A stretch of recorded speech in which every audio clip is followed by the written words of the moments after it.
إيرانكم العظيمة زرعت قنبلة نووية في خصيرتنا وبررت امتلاكها باسم الكرامة، بينما نحن وشعبكم تأكلنا الحروب وتقتلنا المجاعة. أما حزبكم الإلهي فزرع لبنان بالسلاح والمسيرات وادعى ويدعي أنه خلاص لبنان، فإذا به يخلص على لبنان. كفى خطفا لنا، كفى سبيا لأحلامنا، كفى اغتصابا لاقتصادنا، كفى قتلا لأطفالنا، كفى ابتزازا لنا وللعالم. نقولها عاليا نصرخ بها، حل عنا. This was a Lebanese journalist using very harsh words in Arabic saying This was a Lebanese journalist using very harsh words in Arabic saying "Hellu anna," which means get lost, leave us alone, we don't want to hear you, get the hell out of here. And he's talking to Hezbollah regarding their opposition to the peace deal that is being formulated right now between Israel and Lebanon. Guys, this is breaking news, history in the making. The last few years have been a roller coaster ride. It's been a mess in the entire Middle East, but it's been helping create a safer Middle East for everyone.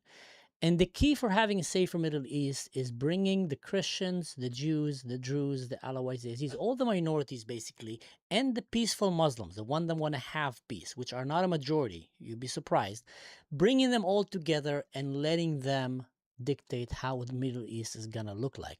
Now we're seeing this happening, guys. This is insane. I'm gonna go through this deal and we're gonna talk about it because, let's be honest, it's not a peace treaty yet. It's a roadmap towards peace, and that's an important differentiation. This was a long and difficult meeting. You fight This is in like a Washington. lioness, Miss Ambassador. That's the Israeli ambassador and the Lebanese ambassador sitting I also want to together thank Her Excellency, with Marco Ambassador Rubio. Hamadi, for being a very tough negotiator. You and your team set an example for patriotism to your country. You fight freedom. like a lioness, Miss Ambassador. Ambassador Isa and the U.S. government team for hosting and facilitating these historic talks in Washington, D.C. The trilateral framework we signed today is a first step on the road to restoring Lebanese sovereignty and territorial integrity, securing a permanent and final cessation of hostilities, enabling our people to go back to their lands, and allowing all Lebanese to live in peace, security, and prosperity.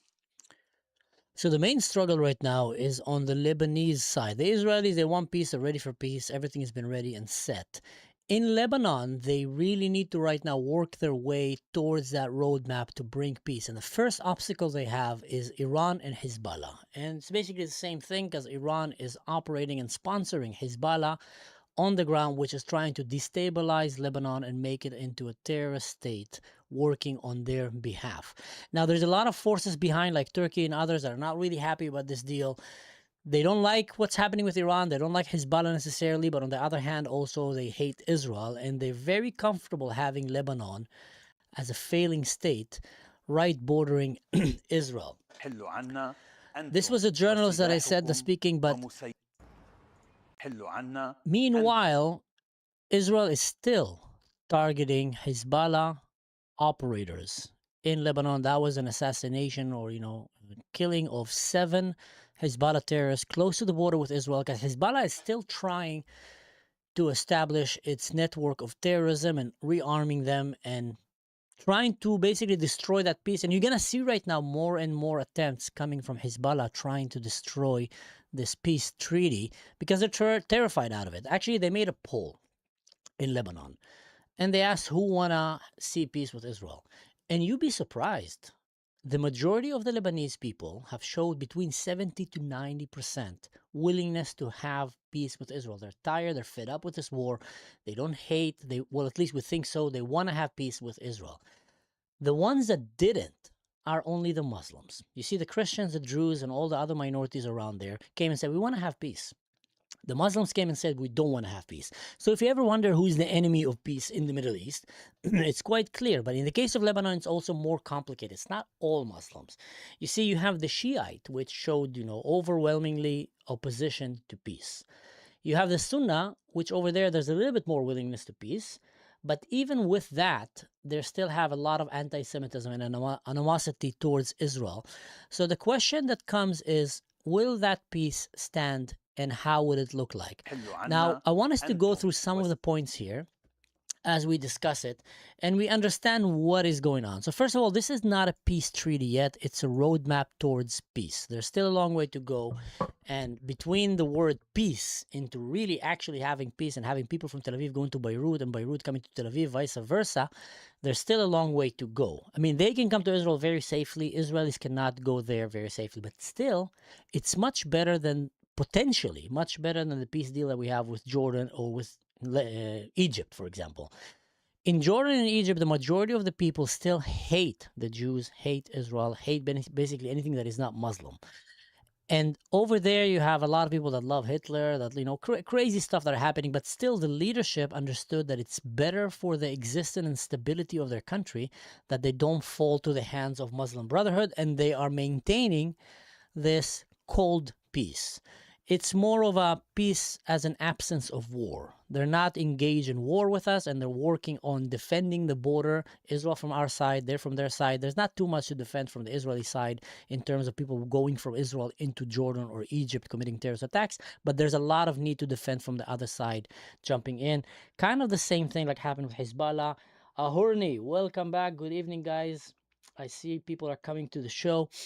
So let's talk about this roadmap to peace and this monumental agreement that is happening right now, right as we're speaking. So it was signed in Washington with the U.S. mediation.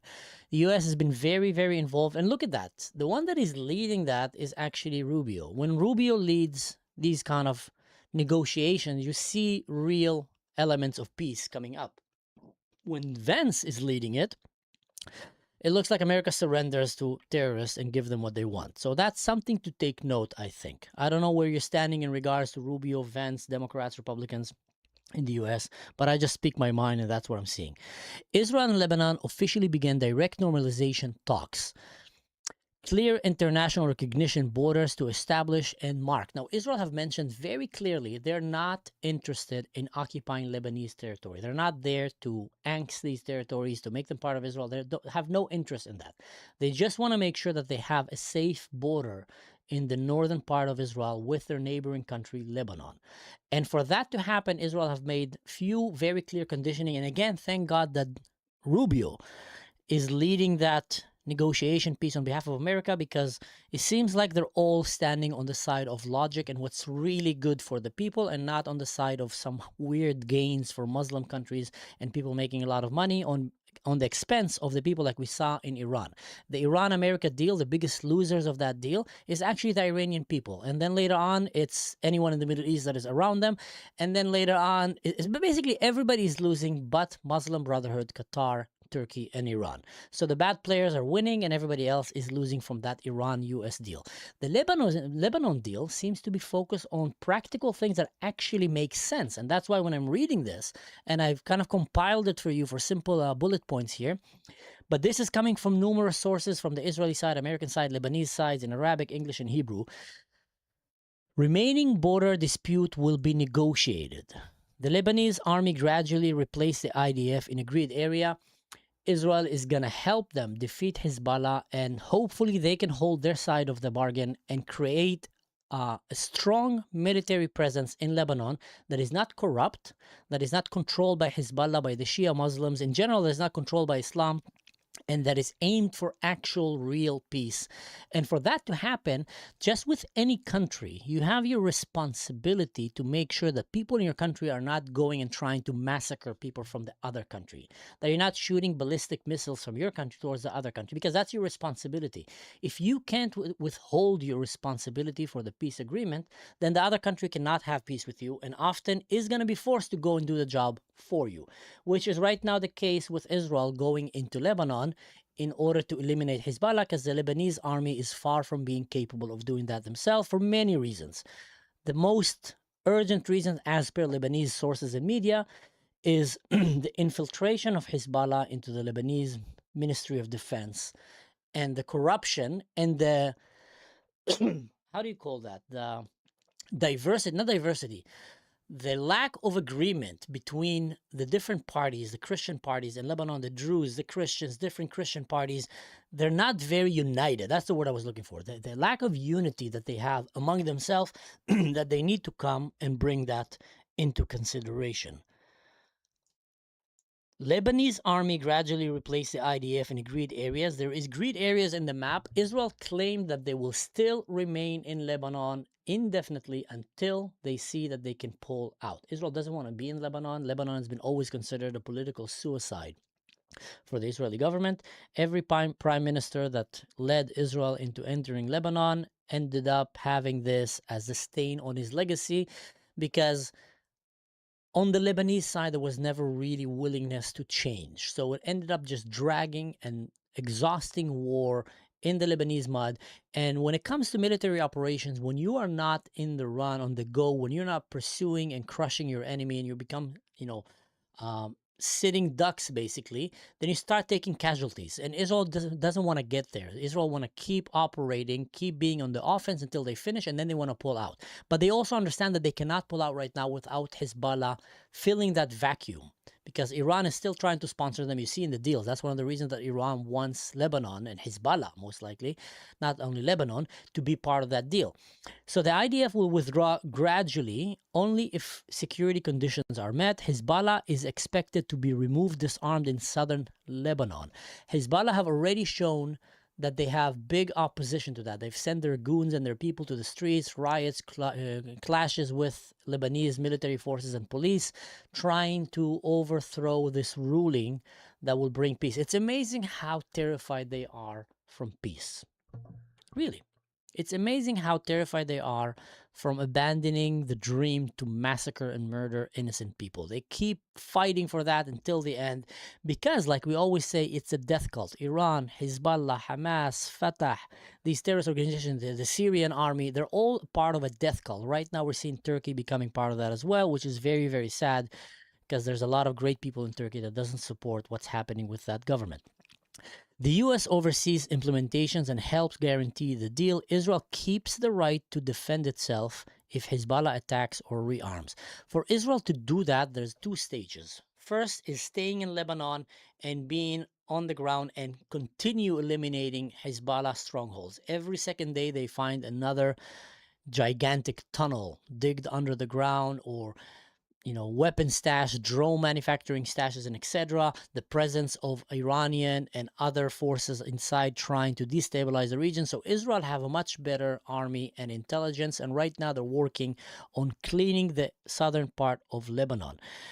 No immediate full withdrawal. Everything depends on security. The goal is to stabilize international recognition border and eventually full peace between Israel and Lebanon. So the idea is that basically Israel will go from the southern part of Lebanon. The Lebanese army will go from the north, and they will meet in a place that they will create some kind of a border in the southern part of Lebanon. And then later on, when Israel see that they're capable to stand and withhold their side of the bargain, they will start pulling out and letting them come in and take that place. This happened before. This cooperation between Israel to Christian and Druze and other factions in Lebanon, and it was working pretty well until Israel disengaged and got out of there. But here's a few things that I think we need to pay attention to here. That's the big question. Can the Lebanese army actually control southern part of Lebanon? Can they do that? That's the million-dollar question that we need to be asking. Will Hezbollah agree or try to sabotage the agreement? Right now, we're seeing that they're trying to sabotage the agreement. I think it's quite clear that they will try everything they can to sabotage because, like I said, they're a death cult. Will both sides stick to the deal over time? And that is where I'm hoping that in Lebanon, they will actually do that. Because you see, in the Middle East, I always say that you get peace through strength, power and respect. Israel start bombing the living cow poop out of Lebanon. All of a sudden, they want to have peace. They didn't call for that before. Israel started eliminating Hezbollah. All of a sudden, voices are becoming more, vocal and proud. But we've seen that also in Syria.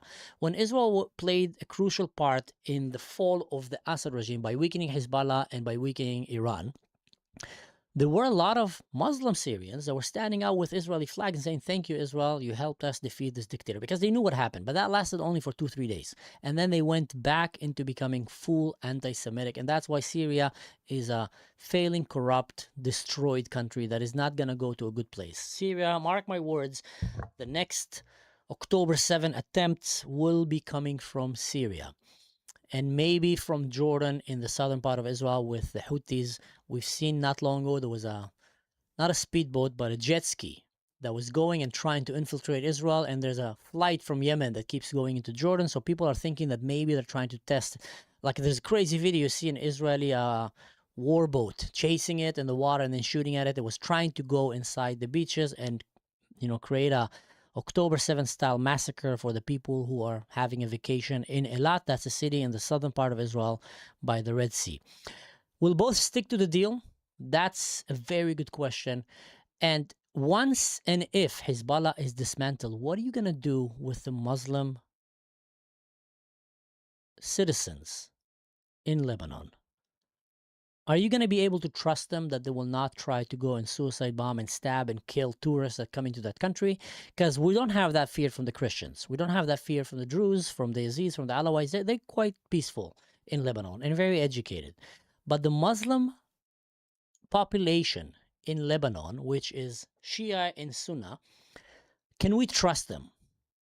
Will Israel be able to actually go and, do tourism and business with Lebanon? And how can we filter when they want to come to Israel? Are we going to allow everybody to come from Lebanon? Are we going to do background checks?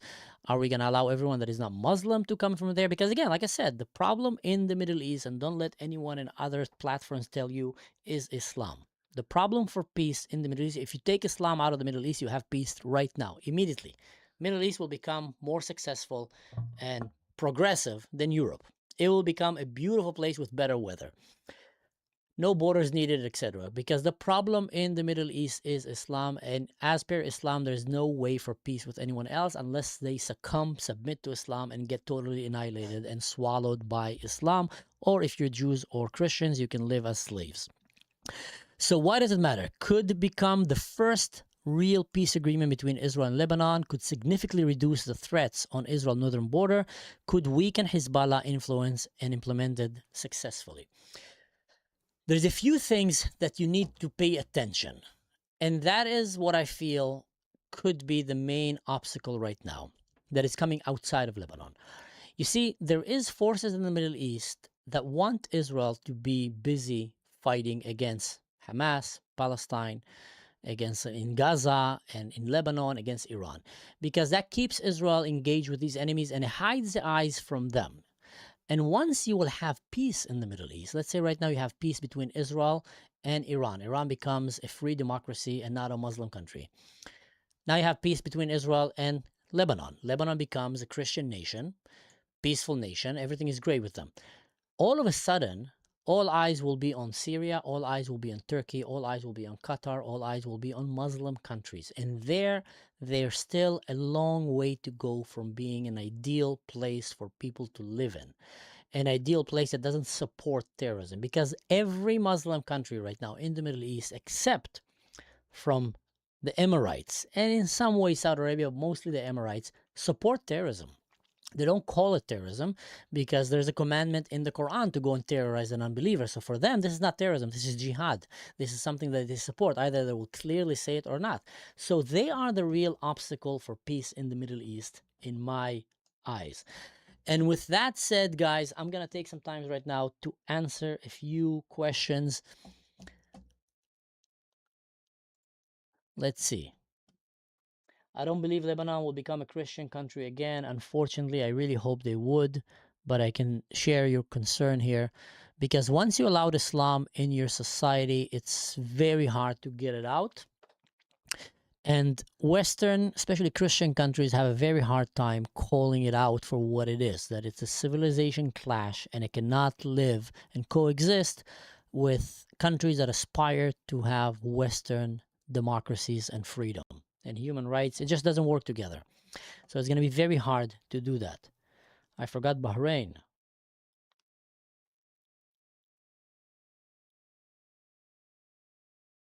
Let's see if there's any interesting questions here. Yeah, Israel is preparing for Hezbollah trying to escalate. That's true.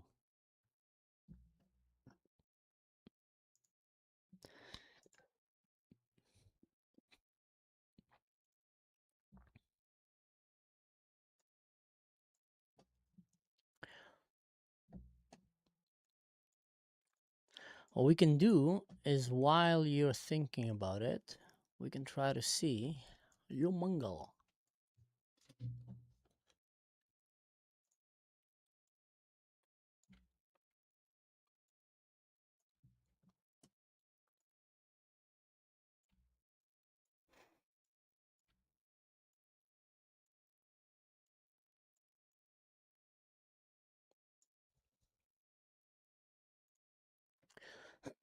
Maybe there'll be something interesting happening there.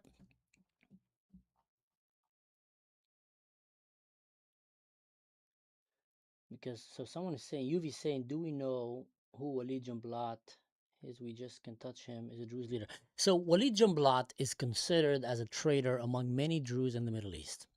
Mostly in Syria and in Israel. They can't stand him. He's not considered a Druze even. He's a communist agent.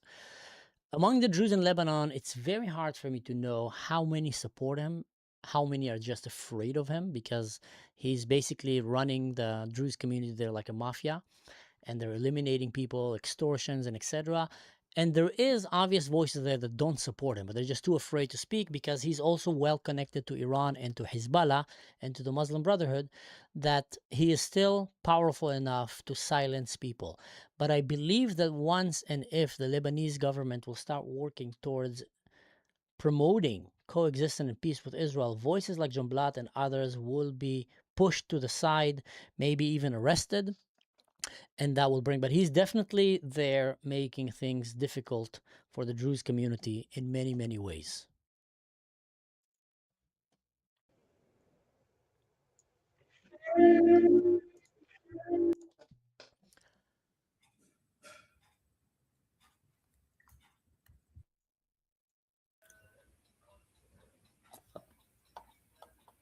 Are you Israel? I am from Israel, yes. Are you from Morocco? Yeah. Is that your face or that's an avatar? Where? This? Ah. Why are you hiding your face? Hello. Hey, hello. Hello. Are you a streamer or what? I'm a streamer, yes. What's your stream? Where do you stream? I'm streaming on YouTube. Here, I'll send you a link. Send link. Or what's your channel name? My channel name is Mansour Ashkar. Here, I'll send you here in the chat. You can find it. Are you from Tunisia? Yes, but Free Palestine. Fuck you and fuck it. From Hamas? Yes. Yes, exactly. Free Palestine from Hamas. But why are you putting Israel flag, bro? Because I just said you need to use your brain. I said Free Palestine from Hamas, meaning Hamas is evil, Israel is good, and I wish that Hamas will stop being in Palestine and then we can have peace with Palestinians. Are you against peace? Yeah, yes. Why are you against because peace? You stole their country.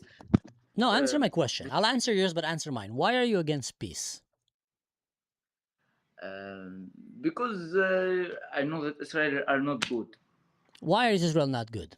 They kill children and they kill women and they do something bad with women.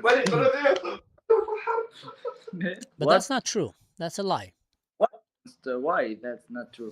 Did Hamas, let me ask you this question then. When Hamas killed and raped Israeli women, was that okay? No, but they do that for defending for themselves. So suddenly when they do it, it's okay. It's for defense.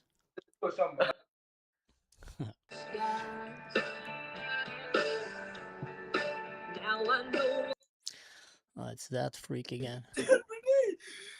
Germany, bruv. What's up, bruh? What happened to your arm? Just like this. Yeah. Yeah, it got stuck. Do you guys like these kind of things? Do you guys think it's good? Yeah, you think killing kids is funny? No, no one thinks killing kids is good. Then why do you guys Yeah, support then- Nazism? Seems like you guys support that. Then why do you support the flag behind you, bro? They Because kill it's kids. it's the only democracy in the Middle East, and it's the only great Yeah? country in the Middle The East. Yeah, greatest democracy kill kids, bro. we're not trying to kill kids. They're trying to kill our kids. But you are killing kids, though. How do you know that? How do I, bro? It's documented Yeah, everywhere, documented bro. where? In TikTok? Al Jazeera, bro. You can Al go to Jazeera. Al Jazeera, you can go to reliable Al Jazeera is your reliable source, guys. Come on, just use some brain. Al Jazeera is run by the so- Muslim Brotherhood. Brother. It's not first-hand experience, a real documented experience there. I Did live you in not Israel. Do you know that even look at the- I'm actually an Arab from Israel, and I'm telling you right now that it's a lie. Yeah, where do you live at? Tel Aviv? Next to Tel Aviv, it's a lie. Next to Tel Aviv. Yes, Have you been to at least the Have you been West to Bank? Gaza? I've been The many times to Gaza- the West Bank. I've been many times to Gaza. You haven't. I've been there. I've seen with my own eyes. What they're telling you in Al Jazeera is a lie, guys. Yeah? I don't need to be there to see what So they've you don't need documented to Israel. actually know facts to have an opinion. That's what you're saying. Do you know about the flotilla? Of course, I know about the flotilla. What you see about what it? they did to the flotilla? What did they do to the flotilla? They captured all the flotilla members and then they kept them in prison, bro. Why? If someone will come to your country right now illegally on a boat, what is your country gonna do to him? They're not going to Israel. They're going to Palestine, bro. They're going to Israel. They're passing through Israeli international waters, and there's a blockade They're over not going Palestine. through Israeli international waters. There is no Israeli They get international arrested the waters. moment they Where- enter where- Israeli international water. That's a fact, guys. So what Brother, will your the country do? The United Nations have So let me ask you. warrant Let me for ask you your another question. fucking- Since you're occupied with the flotilla, why isn't the flotilla going and sending any food into Iran or into Yemen or into Syria Because they need more than food. They need or into exposure Sudan? from the media. No, the situation in Iran is worse. There's more people killed in Iran in 2 days than entire war in Gaza in 3 years. That's a fact. Now you're just spewing out your ass, bro. No, that's a fact. There's actually more people that were There murdered isn't- by Muslims in Sudan in 10 Mm-hmm. days than the entire war in Gaza. So when Muslims are killing Muslims, you guys don't care. Why is that? Okay, what do you say about No, answer my question. Why don't you care when Muslims are killing Muslims? Because obviously they're killing way more children. So if you're trying to pretend to be all about the children, why don't you care? brother? Christian kill Christians, Jew kill Jews. No, everyone kill not everyone. even remotely as close as Muslims killing. not That's fair not to even put remotely. No, 1.8 billion don't Muslims. lie. It's not even remotely. Muslims are killing way more. Why don't you care? It makes No, you look they more. do. It You're makes you talking look out of your morally ass, bro. bankrupt. Come on now. You're talking out of your ass. No. No, I'm speaking facts. It's literally go and check it out. This is fact. There's an If you wanna ongoing talk war in facts, bro, Sudan. if you There's a wanna talk genocide. facts, you should know that that flag behind you is behind the genocide, one of the biggest documented genocide in history. Is it really documented And genocide? Do you know the somehow, meaning of people genocide? like you are so ignorant to see where those babies and kids are killed almost every day. Do you know the definition of genocide? You keep using that word. I don't think it means what you think it means. Now you're trying to change the definition of genocide. No, Are you I'm actually Jew? reading Are you the you real Jew? definition. I'm not trying to change it. You're trying to change it. What's the Bro, are you definition? Jew? Are you Jew? I'm bro? not Jew. I told you I'm an Arab. You from an Israel. Arab Yeah. from Israel. Yes. What's your religion? Druze. Have you heard of the Druze? Druze. Oh. Are you a Zionist then? Of course I'm a Zionist. I believe that Israel has the right to exist. Druze are there. Druze are the ones. Are you guys Muslims? Yeah. Druze are one of the religions that you guys try to erase and annihilate. Because you guys are the bad guys. Everybody knows that. So now Yeah. the good guys fight against you guys, deplorable bad guys that support terrorist organizations like Hamas and ISIS. And then you guys come here and try to sing Western words, trying to convince us that you guys are the victims. You care about children. You don't care about children because there's more children dead in Sudan, in Syria, in every Muslim country because you guys are piece of garbage. That's what you are. You don't care about human rights. You're agents of jihad. And shame on you. It's just disgusting. So the Druze people are lucky to live with the Damn, Jews. this is And the bad. Muslims in They live with Israel rich are people. lucky to live with the Jews and not to live with the kind of you. Smile as much as you This want. is like It 9 doesn't out of change 10 the race fact, debate, guys. bro. Not gonna Using lie. your brain is not an allergy. You should not be afraid of that. Try it. Mm. You look tired. Yeah, Are you okay? I'm fine. All right. Good. From Germany. Yes, I am. And you're from I will Algeria. try. Yeah, I'm from Algeria, and I'm going to try to learn Deutsch Oh, wow. to apply for the Ausbildung. I don't speak Deutsch, unfortunately. I haven't learned the language yet. I need to learn it still. I'm from Israel, but I'm living in Germany, so I still need to learn the language. Yeah, from Israel. Mm-hmm. Heil Hitler. Why do you guys like Hitler? Unbelievable.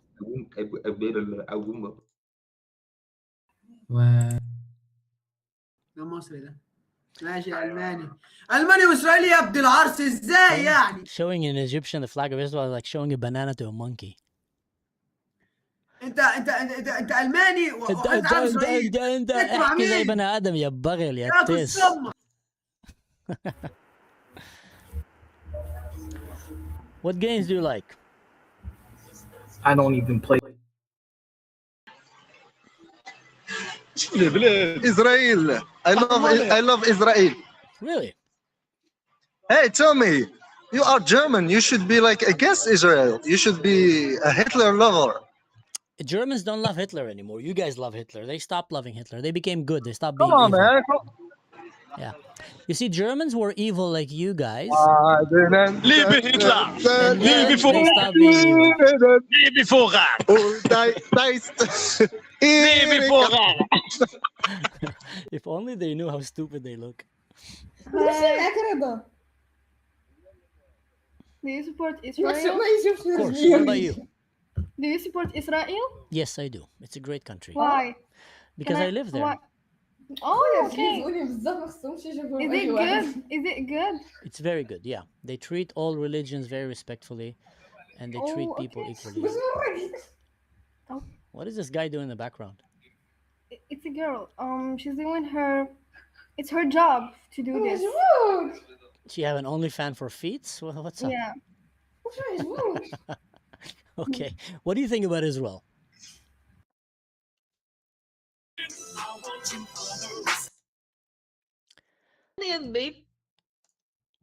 What's up? Hi, friend. How are you doing? I'm good. How are you? You had a good conversation before. Are you streaming? No, we never meet together before. No, not me and you. I'm talking the one before you. No, I was talking to some man. He's coming out. Anyway, are you streaming right now? Yes, I am. I'm voice actor, and I want to make in some voices for you. So what do you want to hear? Obama, Golem, Venom, Peter Griffin, Beach Box. Let's start with Peter Griffin. I can't believe this. You have a nice microphone. I'm the Peter Griffin from the Family Guy. That's good, man. Obama. Well, ladies and gentlemen, please welcome to the morning only. Now, here in Germany, we have this nice person. He's look kind and lovely.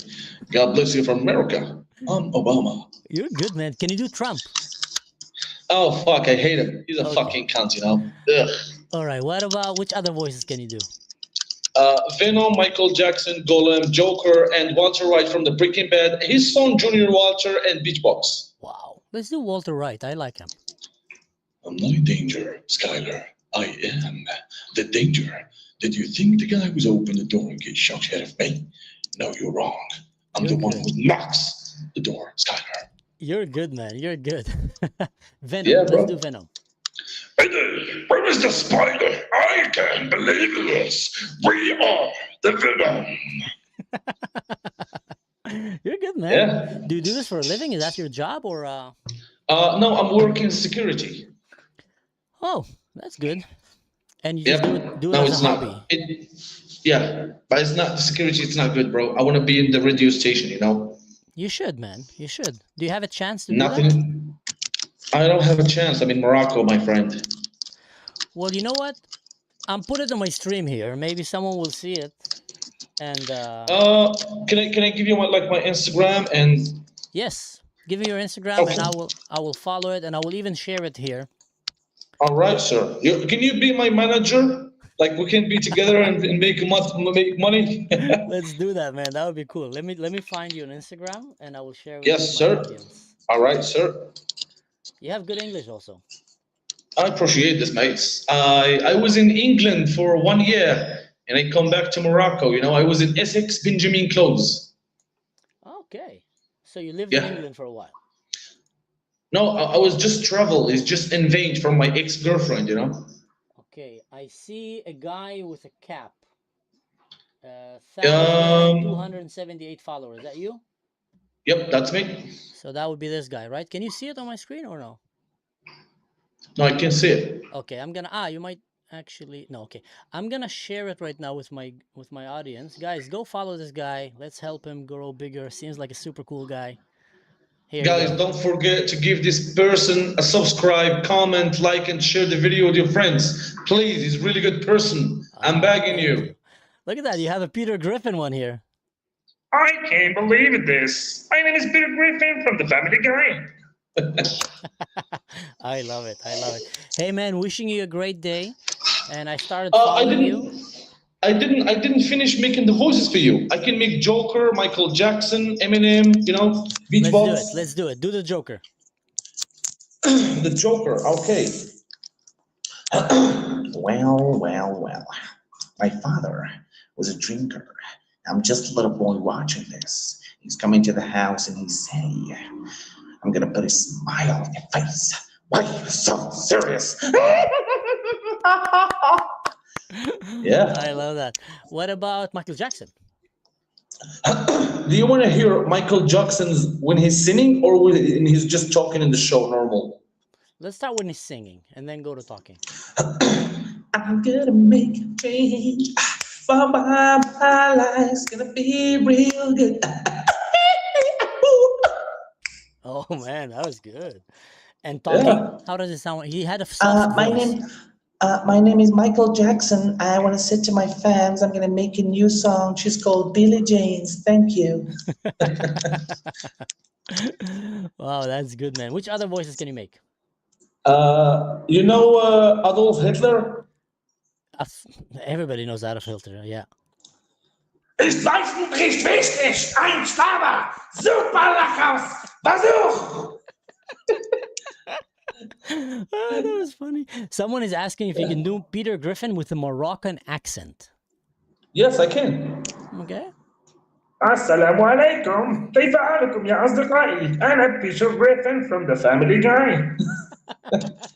أتمنى أن تكونون بخير وفي صحة جيدة. إن شاء الله. الحمد لله. Oh man, I love that. What else? Do you know Golem, Smeagol from the Lord of King? Golem. Oh, God bless us. Where is the ring? Oh, I'll just find the ring. No, listen. You got a talent, man. People are saying here in the comments they love it. You got a talent. Appreciate this, man. Definitely. Do you want to hear Beach Box or MT-09, the motorcycle, you know? Yeah.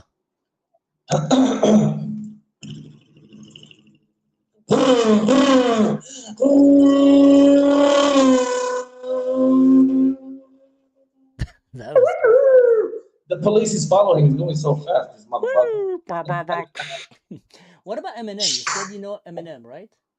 Look, if you had one shot to an opportunity, this is everything you ever wanted. It's a moment to capture, just live asleep. Yo, his bones is witty, knees weak, up the head is bumming out. Swear I really must forget he's nervous, but on service. Shit, you broke down, the whole crowd going so loud. Young Prince, my fucking Wilson come out. It's joking how, everybody's joking now. The glass from now, turns up, overplow, smash back to reality. Open goes round, they choke, so married than yo. Name privacy music, the moment you own it, you overlive it, let it go. Oh, one shot, nigga. My name is Slim Shady.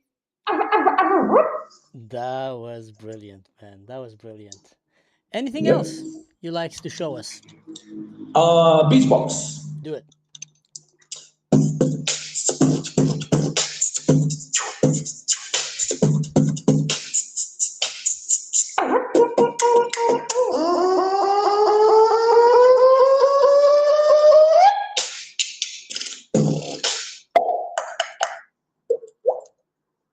What do you think? Oh man, how long have you been practicing that? I have a gift from God, and I can do Franklin from the GTA 5 and his friend Trevor. Okay, Franklin GTA 5. I don't remember him, but do it. GTA 6 is The coming black now. guy. So. The black guy from GC5, Franklin, and his friend Trevor, the angry one, all the time. All right, let's go. What do you want to hear first, sir? Franklin. Man, what the fuck is wrong with you, homie? Give me my fucking money. Trevor is gonna be mad to me. He's keep calling me. And they said to me, dog, give me my fucking cash, homie. Trevor is saying, where is my fucking money? I can't believe it this. Franklin, give me my cash now. Oh man, this guy is good. This guy is good. You're making people happy. I like that. Thank you, sir. You're making him happy because he didn't. Guys, don't forget to give him like and subscribe and comments, please. I'm begging you. Thank you, man. Thank you. Give me your Instagram. I want to follow you. I'll give you my Instagram, definitely. I'll even send you right now a message on Instagram so you can find me there. Alrighty then, sir.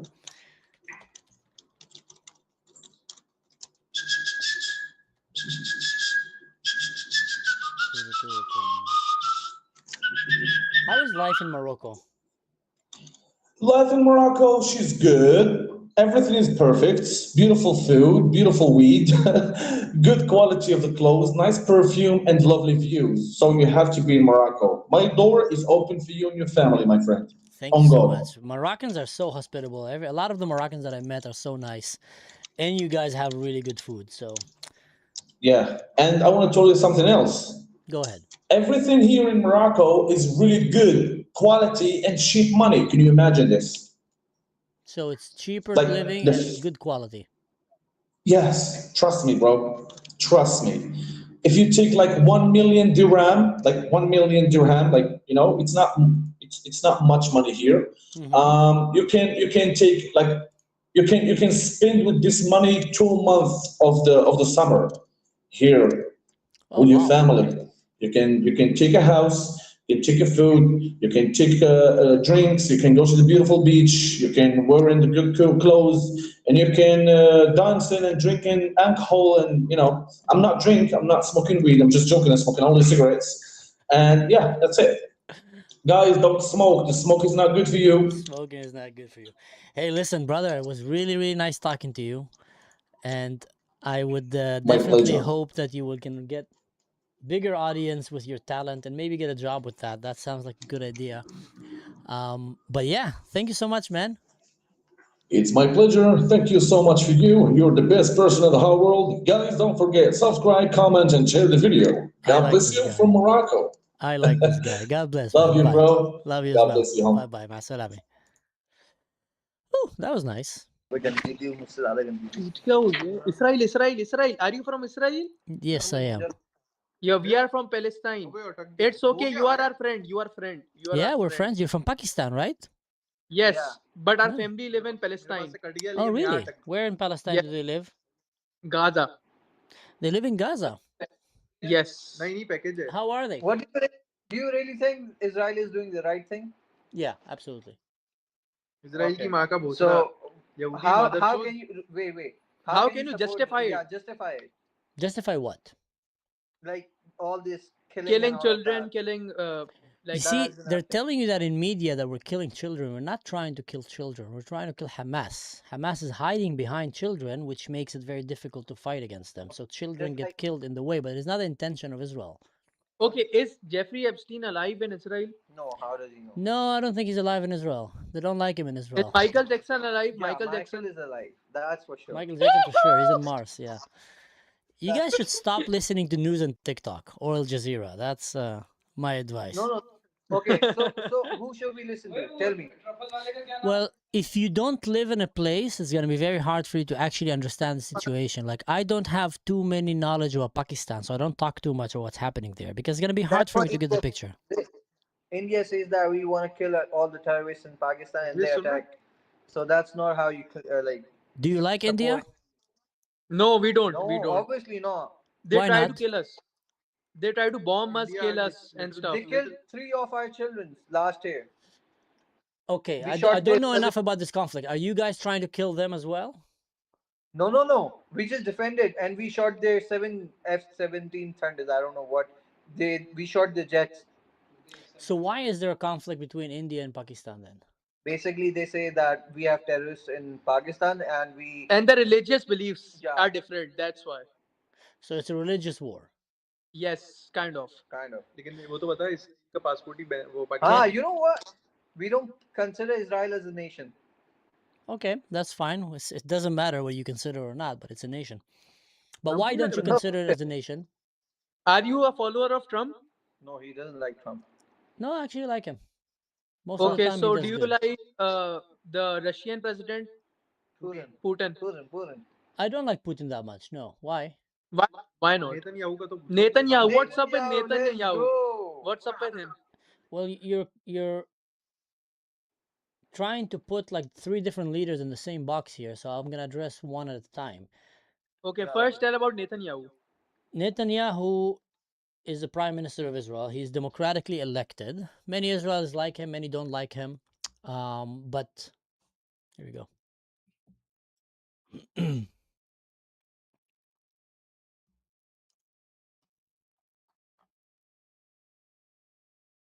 Pakistan is not a country. This guy, dude. Hello, that's my guy. Hello, sir. Hey, how's it going, man? How you doing, bro? Good.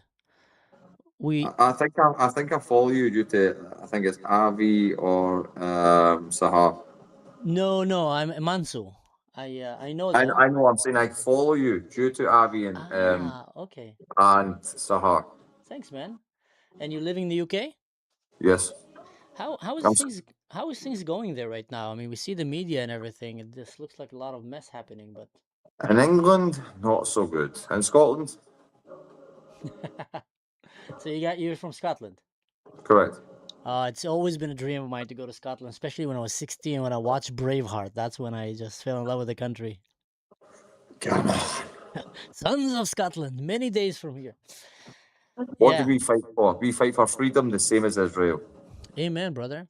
Is things as bad in Scotland when it comes to all these grooming gangs and? No, not in Scotland. Not in Scotland. In England, yes. In Scotland, no. You've got maybe a couple of incidents in Glasgow, Edinburgh, in the cities where mainly where they are, but not the actual places in Scotland. No. But in Ireland, for example, it's quite bad. I'm hearing. Yes, I'm half Irish. I would know this. Yes, correct. So what do you think is the secret? Like, how come Scotland did not fall for that trap and Ireland fell for it so badly? Well, Scotland is called Caledonia, right? Which means the Romans couldn't conquer it. It's called the northern land that cannot be conquered. It's just going to it's just the way Israel was just unconquered.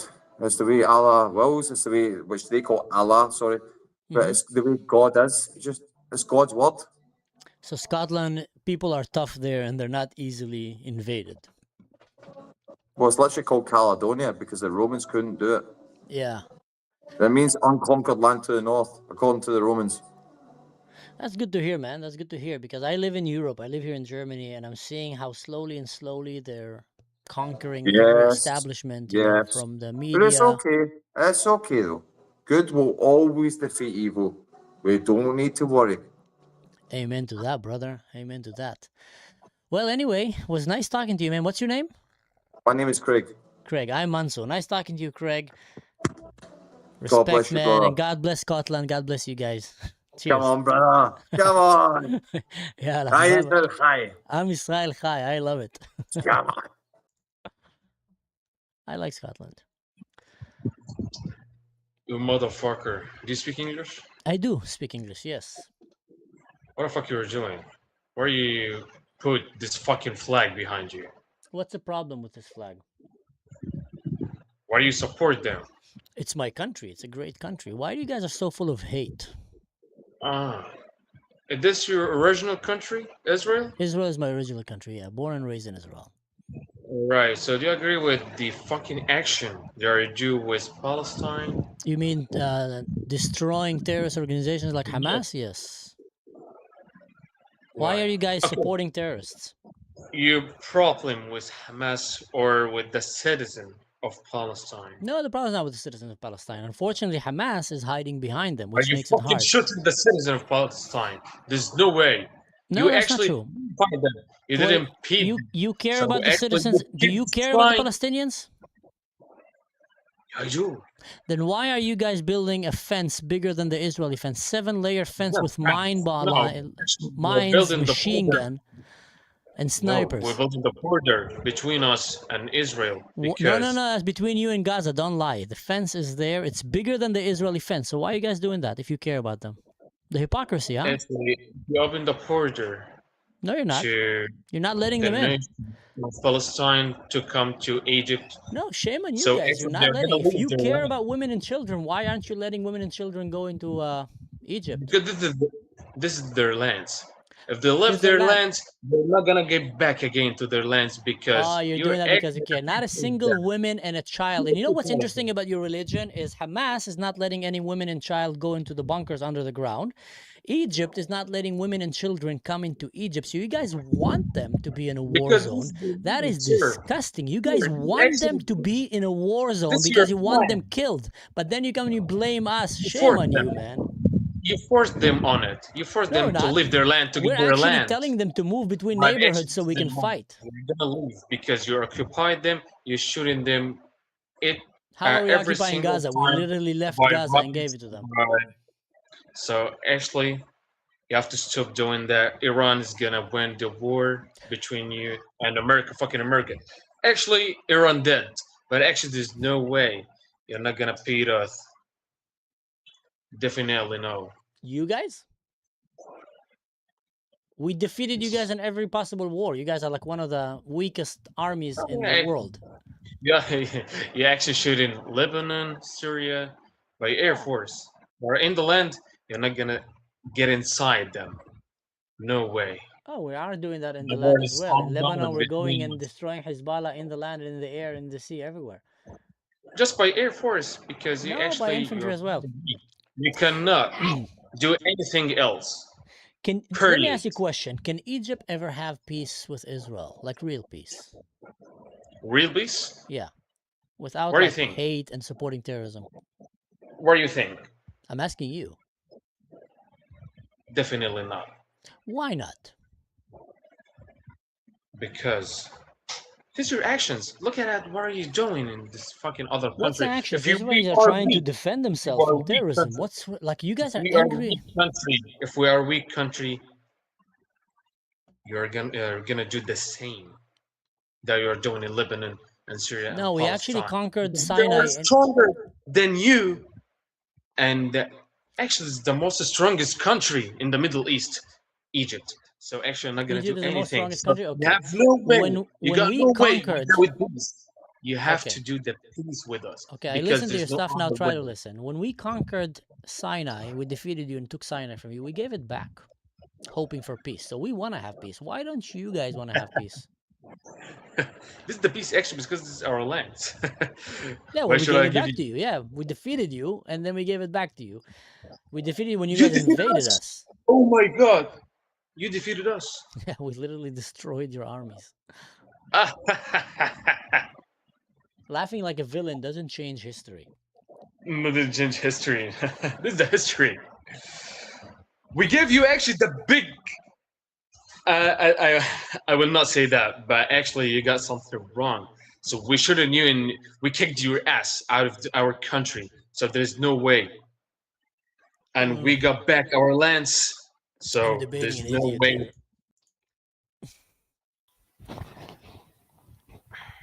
here. Yo, Hey, how's it going? great. You know, just a quick question. Go ahead. You're from Germany, Yes, I am. and you have a flag. Just Yeah. Do you know which flag it is? yeah, it's like it's kind of. Yeah. What's the question? I mean, it's kind of weird. Why is it weird? Well, you don't hate them. Why should we hate Israel? Why? Yeah. Why? Not for killing the people out there? Killing who? Palestinians. Well, killing Hamas, you mean the terrorists? Oh, you haven't seen any child being killed or women? Or... Children died in that war, true. But you care about children being killed? Of course, who don't? So why don't you care about the children killed in Syria? There was more children dead there. Or the children Really? killed in Sudan. Yeah, more by Muslims, or the children killed in Afghanistan, or the children killed in Yemen, or the children killed in so many Muslim countries. Why don't you care about that? In Iran right now. Yeah, I care about them all, but the current one that you should be. So let me tell you the difference between the two scenarios, if you're willing to listen. In Israeli war with Palestine, yes, children got killed, but that was not the intention of Israel. There's a big difference between intention. If Hamas would have not hide in his tunnels and keep the children and women above him, use them as human shields, not a single child would have died in that war. Not a single one. Israel did not go and target children. We're not looking to shoot children. Iran, Yemen, Sudan, Syria, Hezbollah, Al-Qaeda, all these guys, they're targeting children. They're looking for killed children. So there's a big difference here between the intention. Now, Israel is plunged into a war as the only non-Muslim country in the Middle East, basically, and the only democracy. And they're facing right now a total annihilation threat by these terrorist jihadist regimes. So they have to go and fight with them. And when they kidnap our children and our women, and they hide them in tunnels under the ground, and they keep their women and children above them, then if you ever watch how wars are fought, when you bring a tank, when you bring aircraft, when you bring soldiers into civilian population where the enemies, in that case is the Muslim enemies, they are hiding behind them, then you're going to end up having civilian casualties, which is a tragic thing, but Israel is not doing that on purpose. They're not trying to do it. If they would have tried to do it, you would have seen probably 400,000 children dead very fast, because Israel is way more capable than these countries. So that's what I'm saying is, that narrative that they keep telling you guys, we're killing children, it's evil, it's just not true. It's not true. Yeah, we're not trying to kill children. Can you believe that, or it's hard for you to believe anything that will make Israel look good? The second option. Why is it so hard for you to believe anything that will make Israel look good? I mean, everything makes it look not good. So you only believe things that make Israel look bad? Yeah. Don't you think that's a bit of a biased way to look at life? Yeah, it is, but mostly things, when bad things take over the good things, it kind of makes a bad point of view. Say that again. I didn't really understand that. I mean, when someone does so many bad things, but just some small, small good things, will you care about the good things or the bad things? So you're talking You'll about probably right now judge the bad things. Okay, let's give examples right now.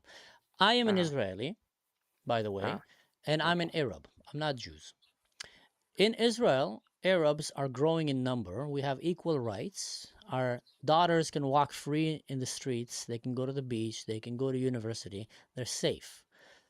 Israel is providing medical care, health care, psychological care, financial opportunities to all of its citizens, better than any other country in the Middle East. So they're doing so many good things. And then you guys are just obsessed because Israel is winning when it comes to defending itself. So that's when everybody gets angry. Oh, Israel is doing bad things. What exactly bad are they doing? Well, defending the land that they own or that they stole. All right, so that's another claim. Do you believe that Israel have the right to live in the land of Israel? Well, if they were good people, they would have lived peacefully, but they're not, so they took over. How do you know that they're not good people? 1948, I guess. Actually, you know what happened in 1948? They didn't take over. They came to the land after the Holocaust, and the British came and said, let's do it fair. Let's give a part of the land to the Muslims, a part of the land to the Jews. That's what happened in 48. Yeah, but at what cost? Like, wait. Why? The Jews came and said, yes, we agree. The Muslims came and said, Allahu Akbar, Takbir, Takbir, no, and tried to murder them. The Jews fought on self-defense, won. The Muslims came again, tried to murder them. The Jews fought again, and then the Muslims brought the Muslim armies, and the Jews defeated them. And then what happened is they ran away, the ones who were defeated. And then Israel said, F that, you're not coming back here because you guys are maniacs. You keep trying to kill us. So that is the history that I don't know if you guys are being told that history. Arabs in Israel, Muslims in Israel, they know that history because we live very peacefully. We don't want to live like in Palestine or in Syria or in Jordan, these failing countries. We want to live in Israel. It's a great country. So why would you want to take that away from us? Yeah, but at what cost have you taken the land? Like, what gave you the right, So what gives them the right? All right, so you're thinking what gave Jews the right over the land? First of all, the Jews were in that land before. Second of all, any land, any land, where did Islam start? Let me ask you this. Mecca. Mecca, right? In Saudi Arabia.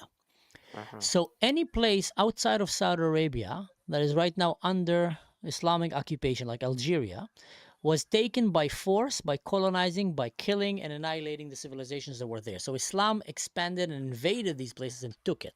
So if anyone should be said that he doesn't have a claim to that land is the Muslims. Get the hell out of there. Go back to where you came from. Go to the desert, play your desert jihadist games in Mecca in Saudi Arabia, run naked around the Kaaba if you want, to put your clothes on, and leave us alone. The Jews were in this land before them. And the Christians, by the way, they were in this land before them. They were in Jordan, they were in Syria, they were in Lebanon. It was Christian countries, including Egypt, by the way. So if anyone goes by that logic, then the land belongs to everyone but the Muslims. And they're the ones who invaded it, and because they lost, they're the ones who are saying right now they took our land. Does that make sense to you, what I just said? It does, but isn't that how the whole world works? Taking over? First of all, I'll give you that. You look like a smart young man, and it's possible to have a discussion with you. So you say it does, but that's how the whole world works like. So what do you mean by that? Like, what does that mean? I mean, since like the old centuries, Rome and all those empires have taken over lands to expand. Like, this is the human nature. True. Yeah. So there was a collision of civilizations. You had the Greek, Roman, Judeo-Christian world that went, and you had the Islamic empire that went, and they came and collided. And they've been fighting since then who will control the world. That's basically it. So the fact that over the land of Israel, the Islamic empire, call it, lost, and the ones who won that were actually the indigenous people to that land, that is upsetting Muslims because they believe that this land should belong to them, correct? Yeah.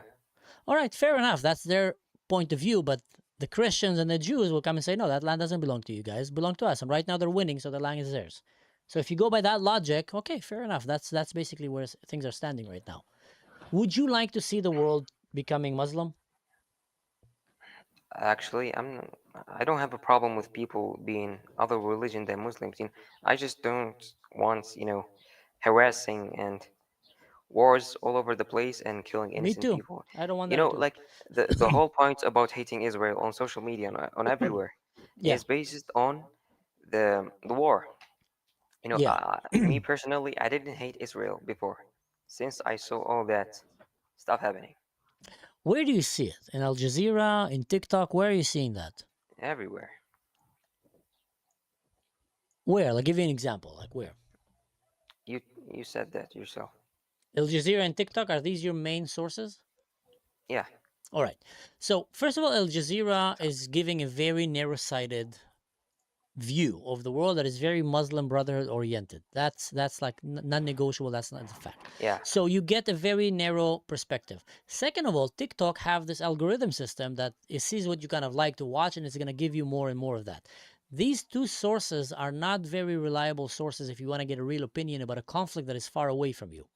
So let's say if I wanted to see what's happening in Al Jazeera, in Algeria, and all I will do is listen to an extreme right-wing media that hate Muslims, I'll get only bad things. They'll talk only about jihad, terrorism, about marrying young girls, and about, obsession towards, I don't know, like things that they want to see bad in Islam. They will just amplify that, and they will ignore all the other good things that you might have in the Arab culture, which is hospitality, which is, the food, the kindness, the culture, the warmth, and etc. They'll ignore that. So I'll be getting just one side of the picture. And then I will go to TikTok, which is just going to feed me what I like to see. So I will undoubtedly grow to hate Algeria and think that all Algerians are monsters. But if I want to really get a picture, either I need to travel to Algeria myself or try to listen to voices from the other side, like what you're doing right now with me. I'm an Arab from Israel, and I'm telling you that Israel is the only country in the Middle East that gives freedom of religion to all religions. There's 2 million Muslims in Israel that keep growing. There's basically 0 Jews in Gaza, and every time a Jew goes to Gaza, he dies.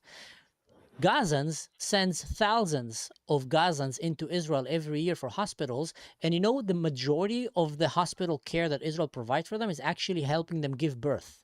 They have complications in their labor, and Israel help them bring babies. So just the mere notion that Israel is trying to genocide them while Israel is actually helping them bring babies, that's just insane for itself.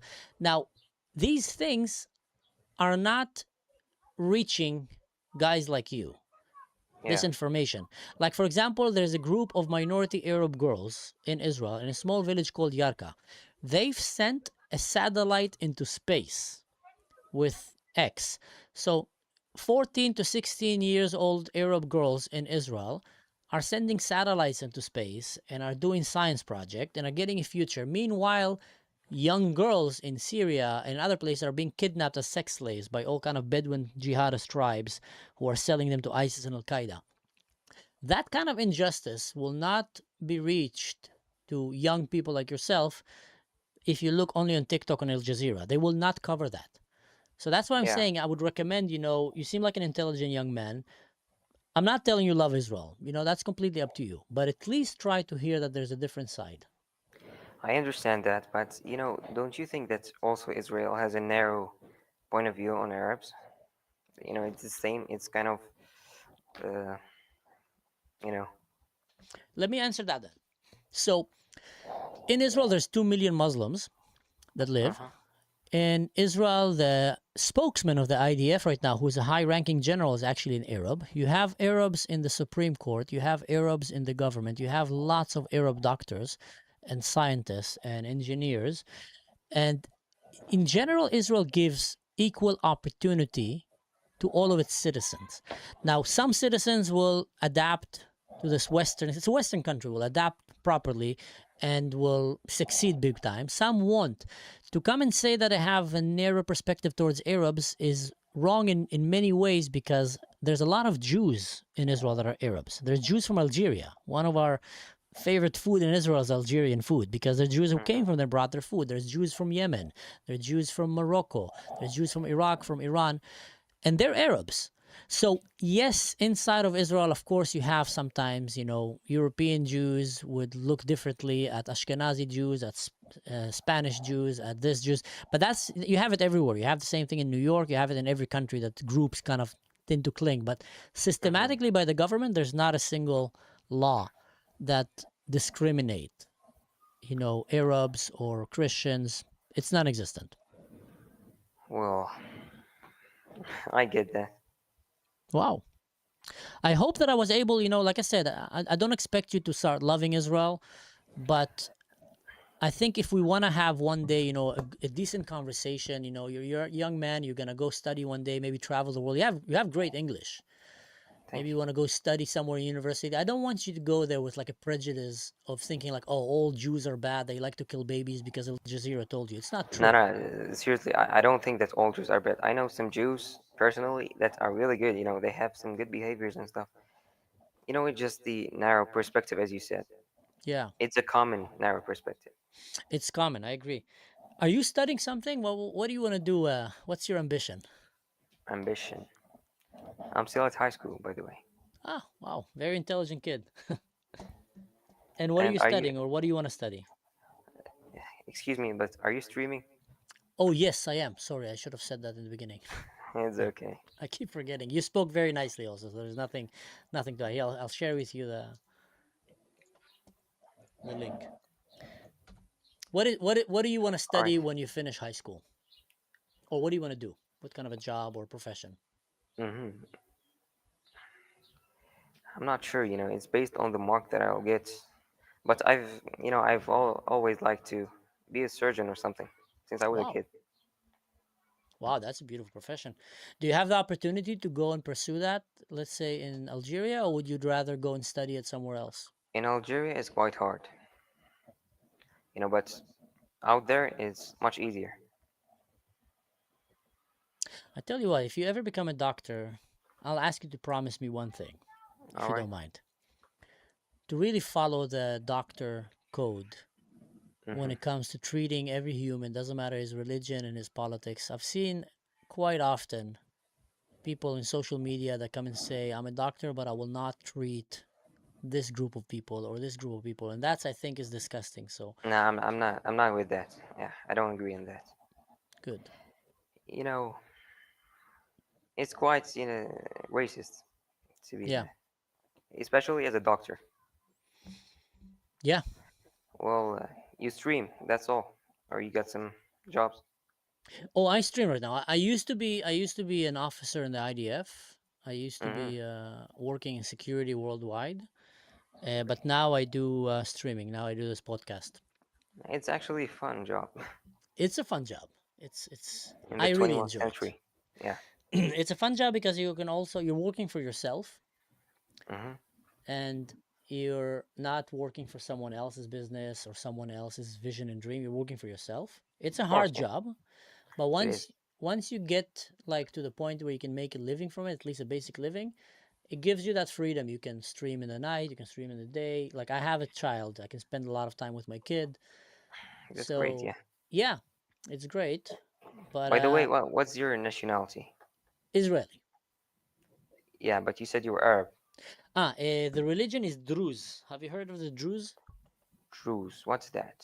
So the Druze is a small minority that came from under Islam about 1,000 years ago, and unfortunately, they need to live in hiding in most Muslim countries because a lot of people are not tolerant to them. But the only place that they're completely free to express their faith Israel. is Israel. Yeah. And why aren't people in other countries than Israel aren't tolerant with them? What's the reason? You want to hear my honest opinion? Yeah. It's because a lot of these people are driven by ancient Islamic religion doctrine, which doesn't leave place for people who don't share the same religion, and that Islam in many of these countries did not manage to separate religion from state. And when you don't separate, if let's say in Israel the Jews would have not separated religion from state, it would have not been a good country to live in. It would have been a country that will not be tolerating other religions, for example, or Christian countries. Christian countries, before they separated religion from state, were doing a lot of very bad stuff to people that didn't follow their faith. So these countries, Judaism and Christianity, most of them have managed to separate religion from state and said religious people pray how you want to pray, I don't know what, but leave politics and science and education to the secular aspect. In these Muslim countries, they've never done that. So when you live in a country that is following the Sharia laws of Islam, then it's going to be very hard to be a non-Muslim. Yeah. Always, correct? Exactly. And that's what I think is the main problem. And if the Muslim countries will follow that, I don't know if they can, to be honest, but if they'll follow that, I think they will do very good for themselves and for, minority groups among them. Yeah, I agree on that. It's so since when that was, the your religion? The Druze religion started about 1,000 years ago. 1,000? Yeah, about 1,000 years ago, and they went down to Egypt to share their religion with the Caliph in Egypt. Can I ask this? Yeah. Why did they have a divided religion just 1,000 years ago? What was their main reason? Did they find some difficulties or? It's a very good question because there's a lot of answers to it, and it's really hard to know which one is the right one. The Druze will come and say that the religion starts from the days of the Midianites, of Jethro, from the days 4,000 years, 5,000 years ago. But they were in hiding, and then they came out from under the Shias about 1,000 years ago. History will come and show you that. Are you a Muslim? Yeah. So you have the Sunnah and the Shia. And correct me if I'm wrong, the Sunnah are more orthodox. They're more sticking to the letter. The book is the book. They don't look right and left too much. They're very kind of.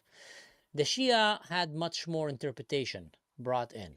And from under the Shia came different sects, different groups of religion that started kind of interpreting religion in their own way. The Druze came and basically started saying that all religions are right. And you have Jesus for the Christians, Moses for the Jews, Muhammad for the Muslims, and etc. And then they brought that kind of idea to the Caliphate. But they didn't like that idea too much, so they started persecuting them and killing them because they called them kuffar, because they basically said that they left Islam, and Islam doesn't allow you to leave Islam. So that was, I think that's a big problem, by the way, with Islam as well. that it doesn't allow free will for people to choose if they want to believe in that or not. Today, Wait, can you repeat that? Like you said that Islam doesn't let you quit. yes, does Islam allow you to quit Islam? Let's say you can say, I'm not a Muslim anymore. I am a Christian. Nobody will stop you. That's what I know. Are you sure about that? Yeah, here, not here. I mean, nobody does that. But if you do, I'm pretty sure nobody will just So think in about that. Algeria right But now, you will definitely not be Muslim, and you will be just forgotten or something like that. So that's the state. That's the situation in Algeria. If you would come and say tomorrow, I wanna, let's say you decide to convert to Judaism. Mm-hmm. Can you publicly go and say, guys, I don't believe in Islam anymore. Don't believe Muhammad is a prophet. I will be cursed in every way possible. Yeah. Will you be also physically threatened by some people?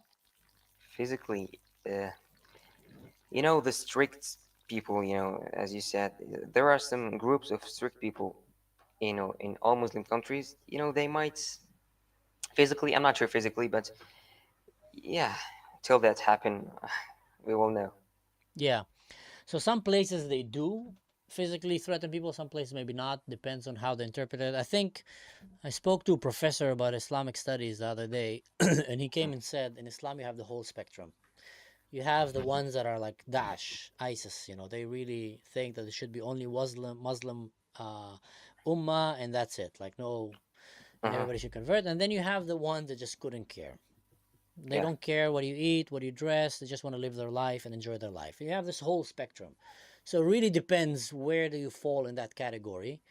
Yeah. And if you, let's say you will try to leave Islam in some places in Syria right now or in Palestine, you'll be killed. If you try to leave it, let's say, I don't know, other countries, maybe they'll be more tolerant. Like you said, maybe they will not like it, but that's okay. Like even Christians don't like when Christians leave religion, or Jews, you know, that's okay not to like it. But the question is if you can do it out of free will. And I think that's a big part. At least me, I like freedom. Like I really like freedom. That's why I enjoy living in Germany. I have my freedom here. Nobody cares how I wear, what kind of a dress I dress, like, you know, the clothes that I put on. What's special about Germany? Germany have a very good system to, first of all, the government works very well. So you have like educated people in the government in the right places. So you have people who know law running the law, people who know education, people who know physics running the science, etc. Not corrupted. Not corrupted, very efficient. The taxes, you feel that they go to the people. Like you go to the streets are clean. There's bike lanes everywhere. There's I've seen some videos, There's a lot of festivals all the time happening. There's a lot of activities you can do. Children are protected. And also they respect freedom. So like in Germany, you go in the street and people can wear whatever they want, behave like they want, as long as it's not, you know, harming others. Yeah. And I like that. Sorry, you muted it. I couldn't hear you.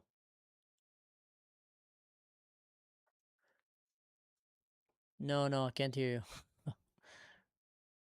Maybe the headphone's not working or the... I'll write it. Can you hear me? It's the mic. Maybe someone is calling you. Well, let me know if you can fix it. I'll wait. And if not, we can just, you know, I'll wait.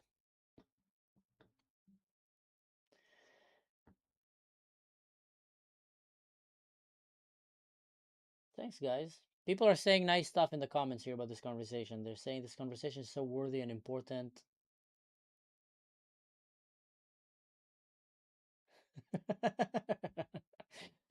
People are saying they regret calling you names because they made a nasty name in the beginning, but now they like you.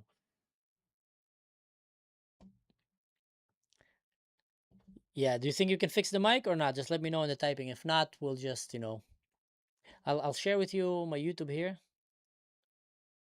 Yeah.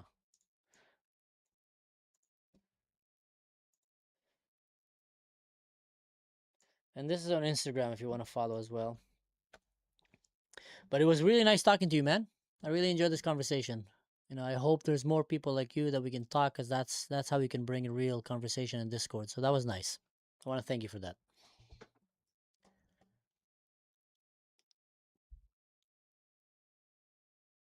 Delighted to meet you. Nice. اسرائيلي اقسم اسرائيلي يا اخوان هو يفهمك كده like اسرائيلي giving a اقسم monkey a اسرائيلي banana. كانك خد اسرائيلي banana Why do you guys hate Israel so much? because you are fucking shit bitch اسرائيل. I have nothing to say.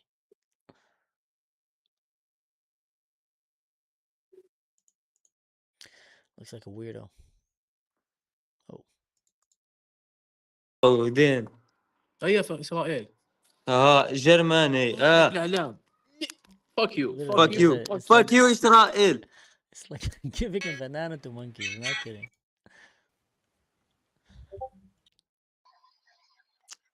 Whoa! Wow. What a nice surprise. Look at that. I catch you in daylight. Yeah, I just got in. Oh, wow. And you owe me a nerd story. Yes, I do. Oh, but before that, last time when we talked, I was watching it. I actually made a mistake because I confused an author. I was telling you about a book and I confused the author name because I haven't read it this century. Which author was it? I said كتاب الأوائل للكلبي, but it's actually written by العسكري. الكلبي wrote الأصنام. So, oh, how did I get that wrong? But I read it in the 80s, last century. So anyway, I can barely remember what I read last week. Nerd story. So, in the IDF, there's a unit called 8200, which is A200, and that is one of the biggest units in the intelligence force and in general in the IDF. And what they do is they take the smartest, usually nerdiest people in the IDF, and they bring them together and they give them different jobs based on their skills. So if there is people there that are really good at problem solving and cybersecurity and programming, they usually put them in different very good units that are designed for that. Now, as you know, in the world of genius and nerds, a lot of time they come with their nerdy background baggage. Like they have social anxieties, or they don't like to talk to people, or they really like different way of dressing. So I had a few friends of mine that were in the top elite units in these units, and they told me that they had a friend that used to come to the military dressed like a wizard, like Gandalf, you know, with the hat. If that's how it works. Yes, and a staff.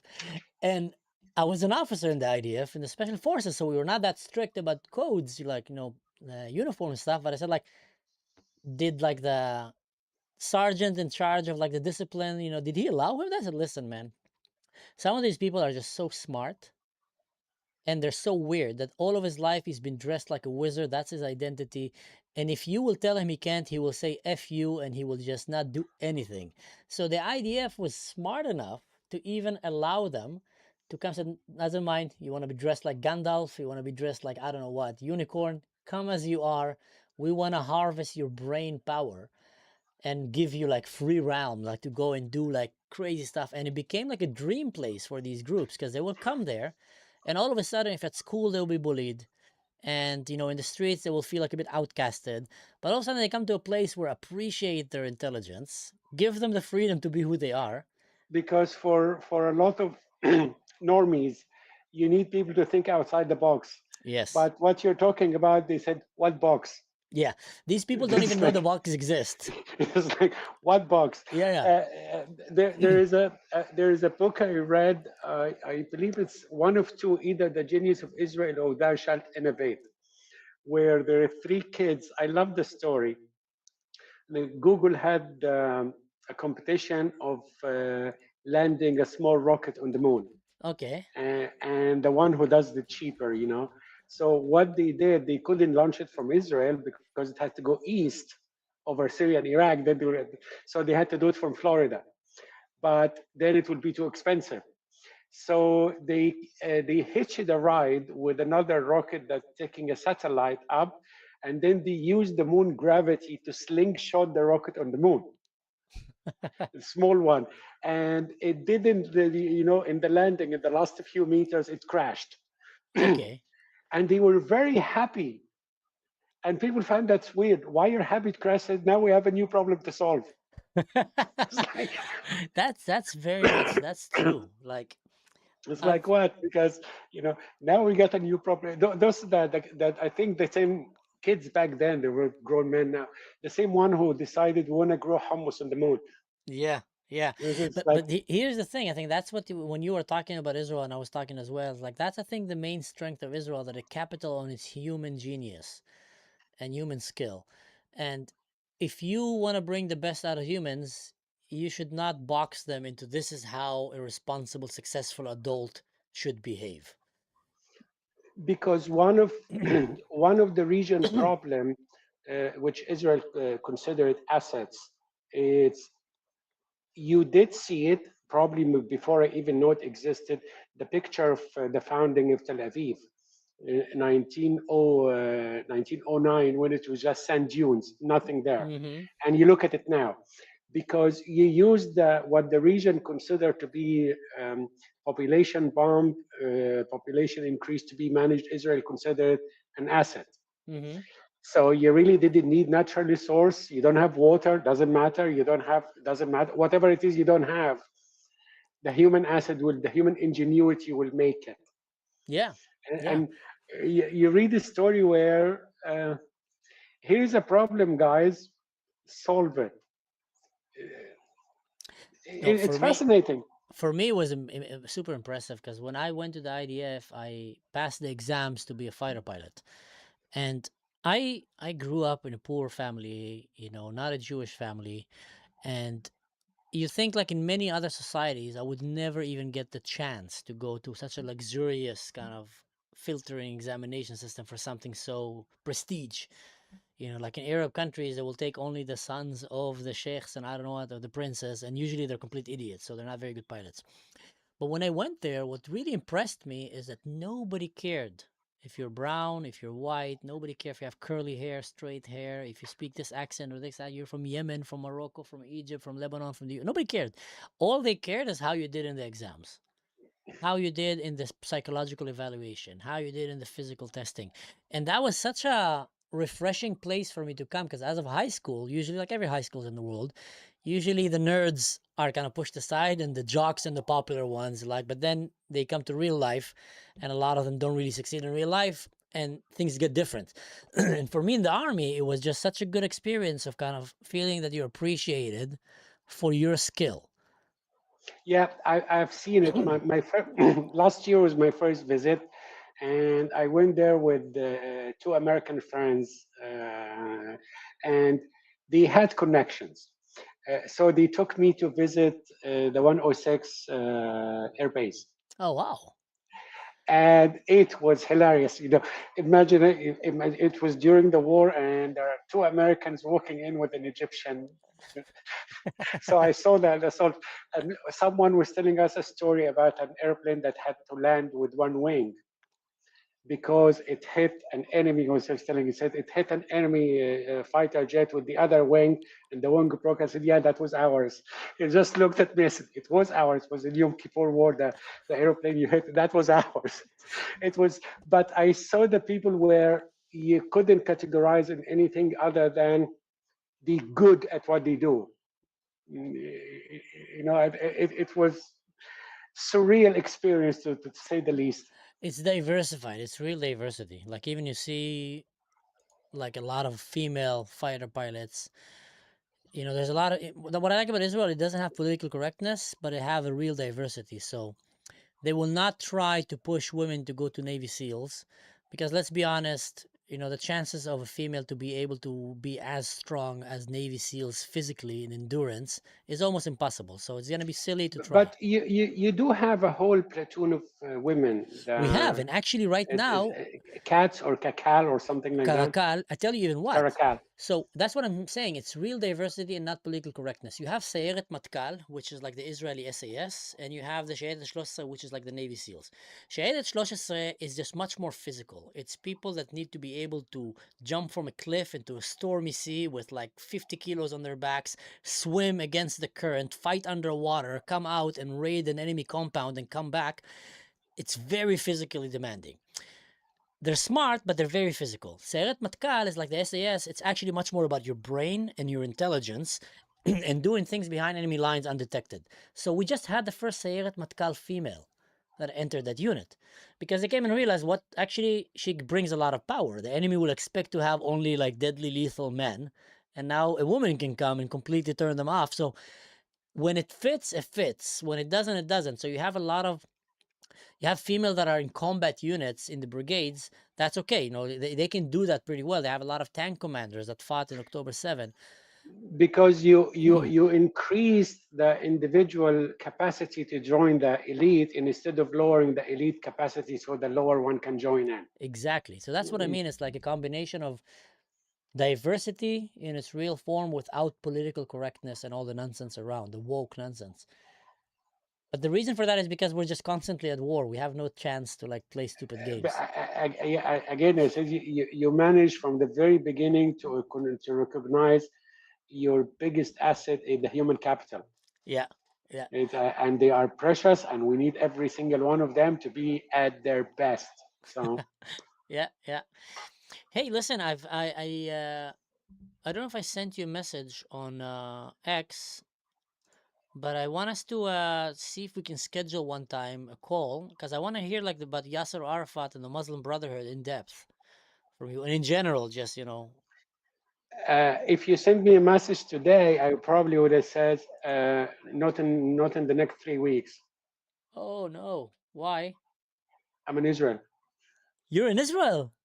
Flying in a couple of days. Oh, so wow. I'm sorry, I'm not going to spend my time there talking with you.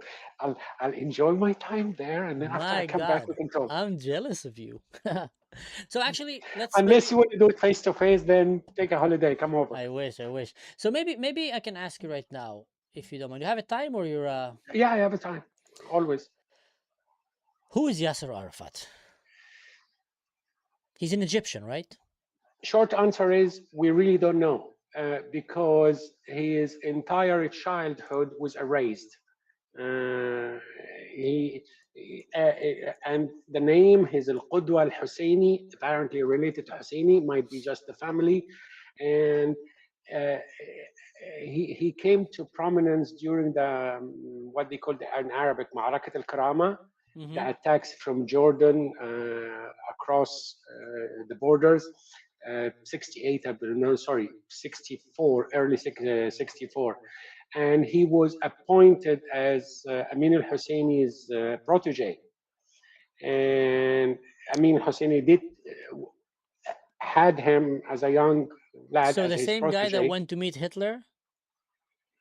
That's the first step, is he took him as his protege. The second step, he introduced Arafat to some of his close friends, like Francois Ginaud, the neo-Nazi who was funding Wadi Haddad and George Habash and others, who actually met Hitler, and he was the holder of copyright holder of Hitler Table Talk and Goebbels diary, and that guy. So, and he introduced Arafat to former Third Reich member to train the PLO.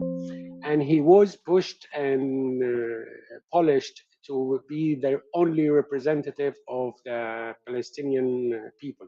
Because before Arafat, PLO with Ahmed Shukeri was leading it, was pushed out, and Arafat was, you know what's a legend? A legend made for Arafat. A background, a history, and if you read his story according to his own writing, you will come up with several different stories. And they are logically incoherent. Like he would tell when, my family came out from, we were in Jerusalem and we fled during the 48 war, and he started talking about something, and people says, but those days there were no wars in this area.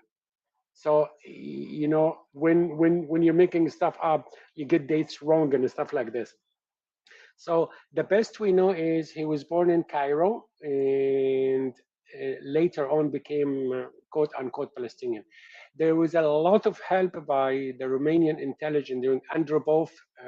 KGB used the Romanian intelligence under Ceausescu to actually polish Arafat, because Ceausescu wanted to be the one who bring the Palestinian and the Israeli in peace talk to the international community. Wow. And he hated the idea that the Americans were doing it.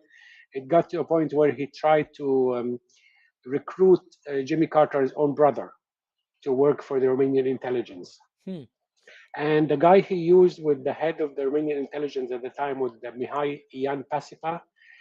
So he wrote it in his memoir. So they are the ones who put Arafat into a semi-statesman personality, where when he has to use violence, he would have to use Palestinian belong to Arafat, but organizationally with the PFLP under George Habash. A lot of the operation that done by the PFLP in the 60s and 70s will actually use PLO. But he can get another. Can you read to us what is a PFLP?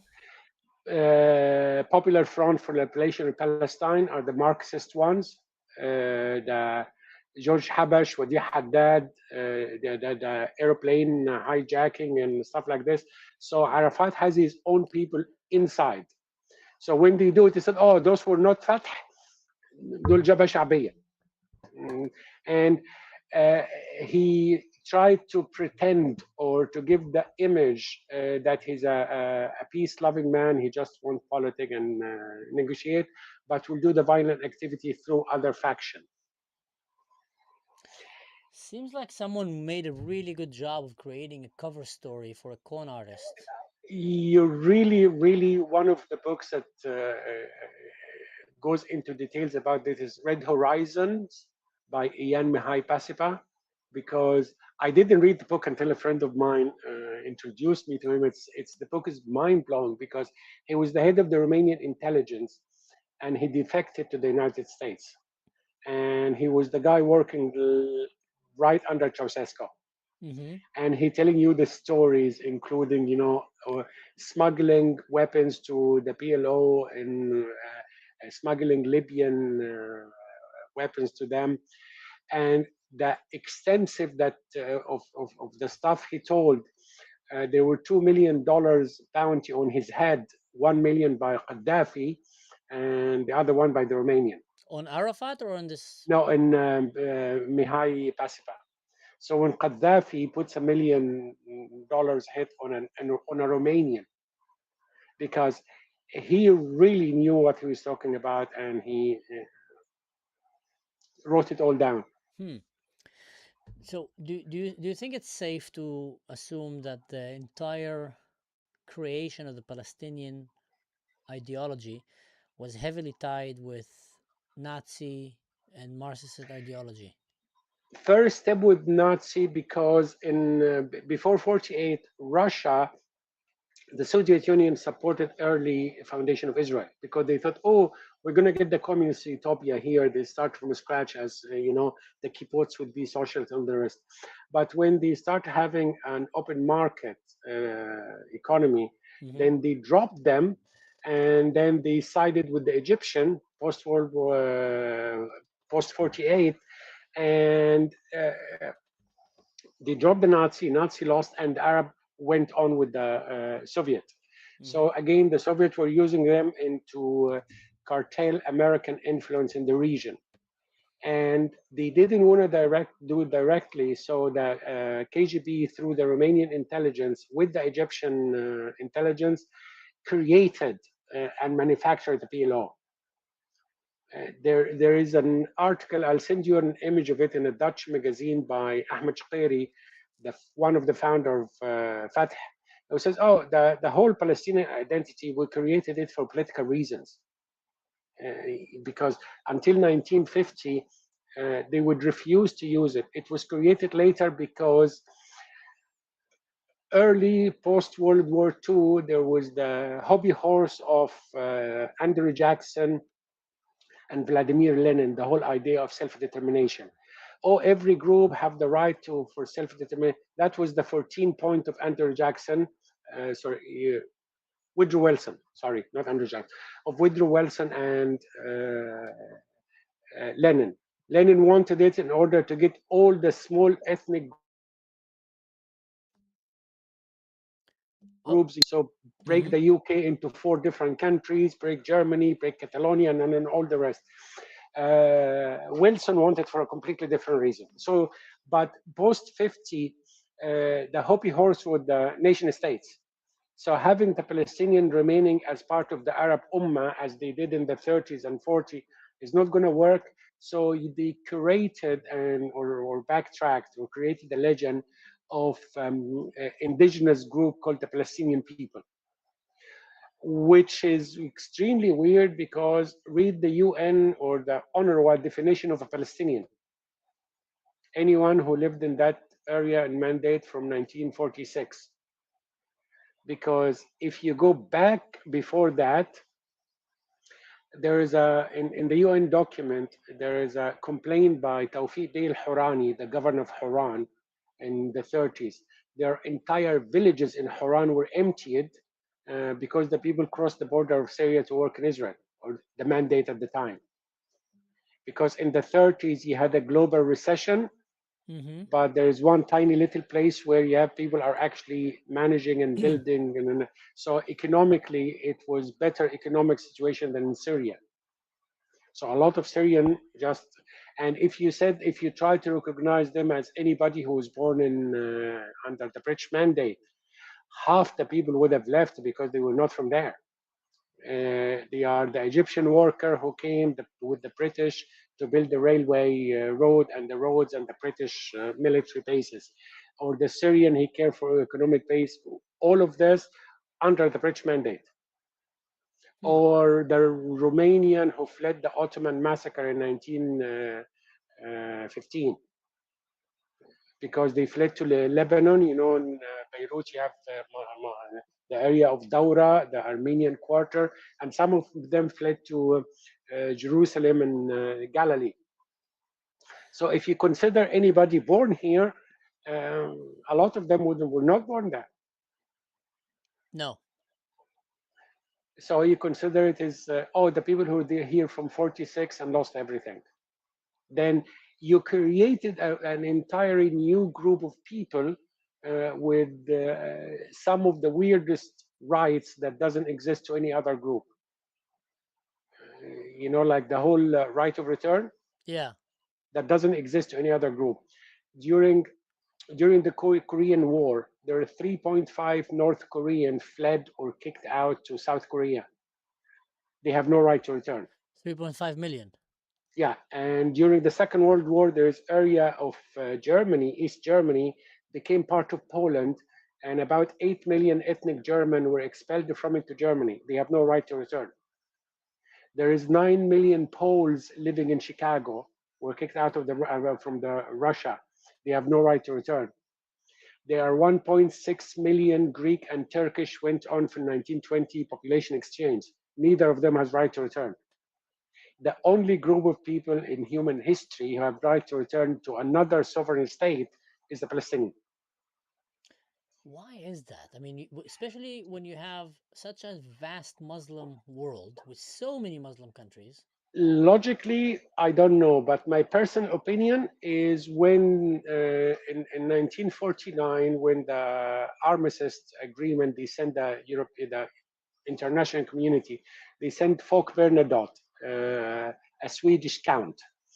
I believe one of the problems is he came to Egypt, he dealt with the Egyptian king and monarchy and royal, his account. So a royal dealing with royal, a noble dealing with noble, and he considered that on the same level.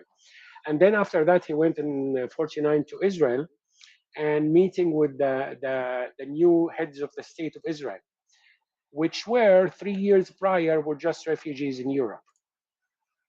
You know, those were the ones who just, so as a European diplomat, he really didn't like the idea that having some Jews or heads of states are equal to me. And because he handed the Arabs over everything they wanted, and he pushed the Israeli to concede as much as he can, including the right of return. And the people who started the war and lost and were told by the Arabs, get out of the way until we finish, you're going to have them back. You know, which unheard of. And I don't know what would have happened if he wasn't assassinated.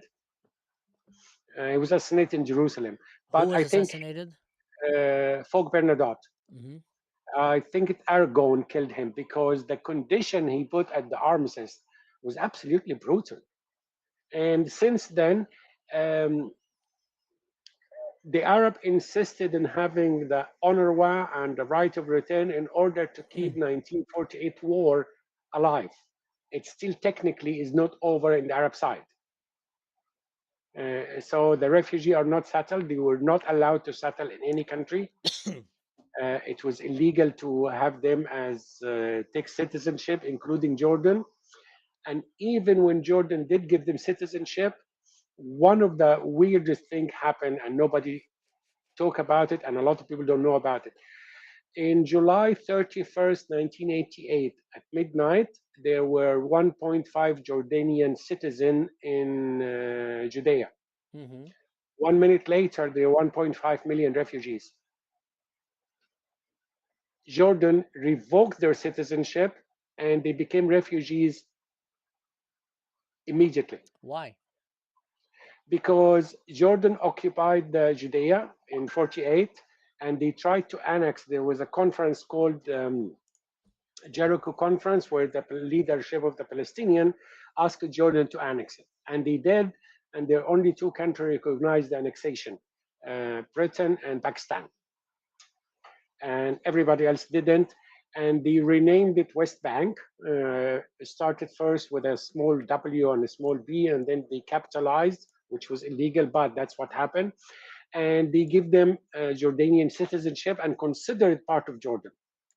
6 days war, when Israel recovered East Jerusalem and Judea, the Jordanian waited until the 80 because they thought they're going to have it back.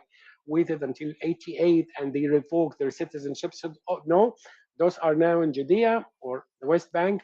They are not Jordanian citizen and they are Israeli or they are refugees. Even though 75% of Jordan at the time was also Palestinian. Probably the only people in Jordan that were not Palestinian with the king and his family. You know, when I think about it, it seems to me that the only good explanation I can give to this is that it was religious. To a huge part of it, yes, it was. And to the other part, I think, take what happened in right after the Balfour Declaration. Britain tried to do everything possible to revoke it, to renege on the, because the declaration with the whole mandate, supposedly, to start the Jewish homeland. Within a couple of years, they took 77% of it, imported an emir from Mecca, and give him the Transjordan. There is a really interesting book written in 1935 by Ziff William called The Rape of Palestine, about what the British tried to do to renege on the mandate. It got to a point where Oman, parts of the Transjordan, didn't have population. And the British did tell Emir of Transjordan, if there is no population, they actually have to take it back. They imported population from North Africa, Moroccan specifically, and give them like 100,000 acre and and money to build it. Amman itself was started by Circassian and Armenian. They were not native to Jordan.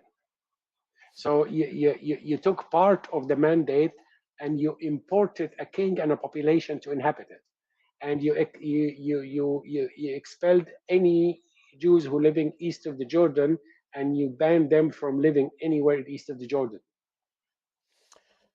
If you want to take it, tell me if I'm going wrong about this or not. If you want to take it in a collective hive mentality right now of the Muslim civilization empire versus Judeo-Christian, kind of Western civilization. The Islamic empire was never really defeated. It just crumbled and broke down into small pieces and like small countries, but it was never really defeated. Just the West became much more successful. But then this whole aspiration of bringing back the Islamic world and taking Muslim land, I think it's very, very strong still there. And any way that they can promote that, they will push for it. Even if they hate one another, they'll still rally behind it. So for them, for example, Israel is a starting point. make Israel Sharia again, make Israel Islamic again, and all of them will say, let's see what we can do. Let's create this terrorist entity that is heavily influenced by communism and Nazism and jihad, and just it serves a purpose for us. It makes us, maybe not today, but maybe in 50 years from now, we will be able to destroy Israel and bring it under Islamic occupation, and then focus back on, you know, Spain and other countries that used to be Islamic or not, and then after that focus on completely, you know, taking over Europe and the West. So is it something that you think there is people that are looking behind and saying, let's help shift that going on, although maybe not completely, like, you know, sitting in a cockpit and right now aiming for, because you see the Islamic migration into Europe that is just been very heavily promoted by a lot of these Muslim countries. You know, they, one of the biggest Muslim Islamic migration came from Syria. It's like insane how many of them were pushed into Europe. So there's like some kind of a destabilizing force in the region that is very happy to push Muslims into Western Christian countries and also delegitimize any land that used to be, well, I won't say used to be, any land that they believe that should become Muslim. Because Was conquered by Lebanon, Muslim at some point. yes, Lebanon, if Lebanon would have stayed strong, bold Christian, I do believe that Lebanon would have been facing right now the same hostility that Israel is facing. Only thing that the Christians in Lebanon kind of gave up long ago and just allowed themselves to be Look at assimilated. South Sudan. South Sudan. So if they would have stood strong, or their identity, Christian identity, they would be facing right now the same hostility and the same propaganda war like Israel. But they kind of been conquered, you can say. Syria, like no one knows that Syria was a Christian country today. The average person today thinks that Syria is a full-on Yeah. Muslim country. Or Algeria, Morocco, Tunisia, Libya, Exactly. Egypt. So all these countries that used to be Christian have succumbed completely to the Islamic invasion and occupation. And the only one that is standing at the gate right now is Israel. And that's why you have all the Muslim world very happy to keep that borderline jihadist barbaric version of Nazism called Palestine in that region, because it demoralizes and it pushes Israel to, like in Batman they say, live long enough to, if you live long enough as a hero, sooner or later you become the villain, something like that. So Israel faced with such immoral neighbors that don't care about human rights, don't care about children, don't care about women, don't care about gay rights, don't care about anything, just really, really vile mentality. I'm generalizing big, and there's nice people everywhere, but I'm talking like as a society. Ideology. Yeah. As ideology. Exactly. So sooner or later, Israel is going to be forced to keep fighting them, and they will start be looked in the West as the evil ones. Yes, but with one correction, because the goal itself is not the perpetual war. The goal itself is the end of submission to everybody to the ideology. If you can do it by, like when Muhammad sent letters to everybody, start the letter by Islam Taslam, submit and you'll be safe. So if they did it and they've submit and became second-class citizen, there's no need to war and all. So Western country is, at the moment, there's no need to be invaded. There was a document published 26 years ago. It was adopted by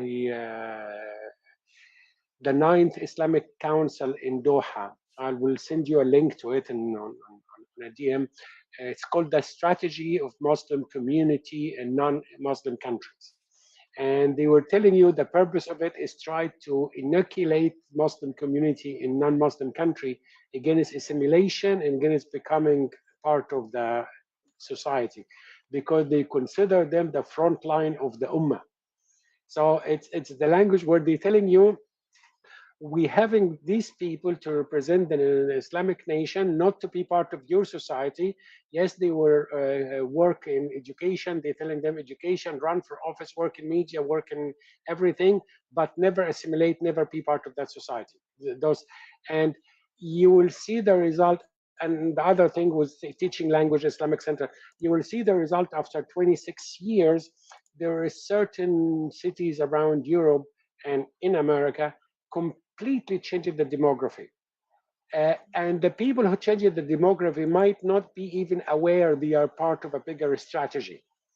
Because if you open an Islamic center in East London, so a Muslim would choose the neighborhood to live. Oh, it's a closer walking distance from that big mosque, so I can go and pray there on Friday. And you end up having several people who choose to live in the nearby. But these people who live nearby, because there is the mosque, there is the Arabic school or whatever, when it comes the time of election, who they going to vote for? And then that will increase the laws that take this constituency into account, not nefariously, because your constituency are Muslim, then you might do things the way they like, which will increase the population, which makes you vote more, to the certain point where there is some city council in some place in Britain, 90% of the new city council members are Muslims. And wow. There is one, look it up, it's called Tower Hamlet. I think 40 out of 45 are Muslims. So that was this year. But the people who do it, it's quite natural development. But it starts by giving the people several halal shops and a mosque and an education center. And people will start congregating around. There are certain areas in Birmingham, UK, where 65% of the area were Muslims. Several Again, halal shops, and and that's it. yeah, You conquered. because human naturally with every single group, like when you go to New York, there is Little Italy, Chinatown, and we tend to do that organically. The difference is in the case of the Qatar Doha agenda, it was not done organically, it was done by design. When you start to have Syrian refugee in post-Arab Spring, what did Saudi offer? Saudi had a city in Mecca that can house 3 millions. It's only used for 10 days a year. What Saudi did, they offered to build the 200 Islamic center around Europe for the Syrian refugee. You will take them, but we will educate them. You see how dangerous that is? You're having the millions of refugees, but we'll make sure they will remain under the Wahhabi education influence. And how those people going to function in the society? You're telling them everything around you, everything is wrong. Because whatever we take in Europe as human right, it's blasphemy. Yeah. Human have no right. They have Please explain privilege. that. Please explain that point. Okay. In Western democracy, based on the Hebrew Bible, by the way, the government happened by the consent of the governed. It's not by the brutal authority of the king. Yeah. We no longer do that. So we, the people, can remove kings, can vote government, and we make laws and we enact laws and so on. We might make laws that is wrong, and we revoke them, or they don't work, and we correct them, and we might, and so on. We've done that throughout history. In Islamic thinking, the people have no right to enact any laws, and they have no right to choose the ruler. Mm-hmm. It's a certain group of people, Shura, the advisory committee, you choose from them. The rest of the people, you follow the orders. So when you come to our society, it says that the basic foundation of Europe, people have the right to life and the freedom of conscience, which means the right to exit any ideology. Tomorrow, you can stop being Druze, I can stop being Christian, and nobody cares. In Islam, that right to exit doesn't exist. You're in, there is no way out. It's Hotel California. A little bit worse, because in Hotel California, there is no way out. In Islam, there is a way out through the morgue. Yeah. So You've been losing your head. Yeah, you join, they chop your, and you leave, they chop your head. So it's a chopping either way. Somewhere is gonna be chopped. The schnitz gonna Yeah. be the head. Something is chopped. So it's not that we have different principles. You have a completely different foundation. Like America in the 20s and 30s was, in several places they had the prohibition, it was dry. We decided alcohol is not good for the society, we ban it. But we decided, we banned it, the people did. You're not allowed to do that in Islam. It's whether it's whatever it is the society think is good or bad, it's allowed by divine decree.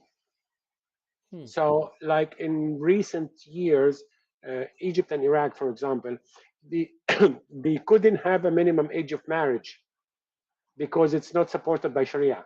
Yeah. So you can never say something happened in the past. Christians can very easily say, yes, we did laws in the past that were evil.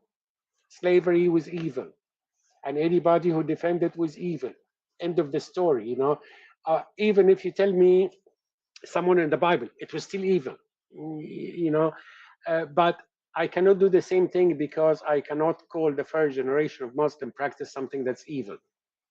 So it has to be, it's off gear, it's frozen, it's been on the shelf for now, but you can never call it evil.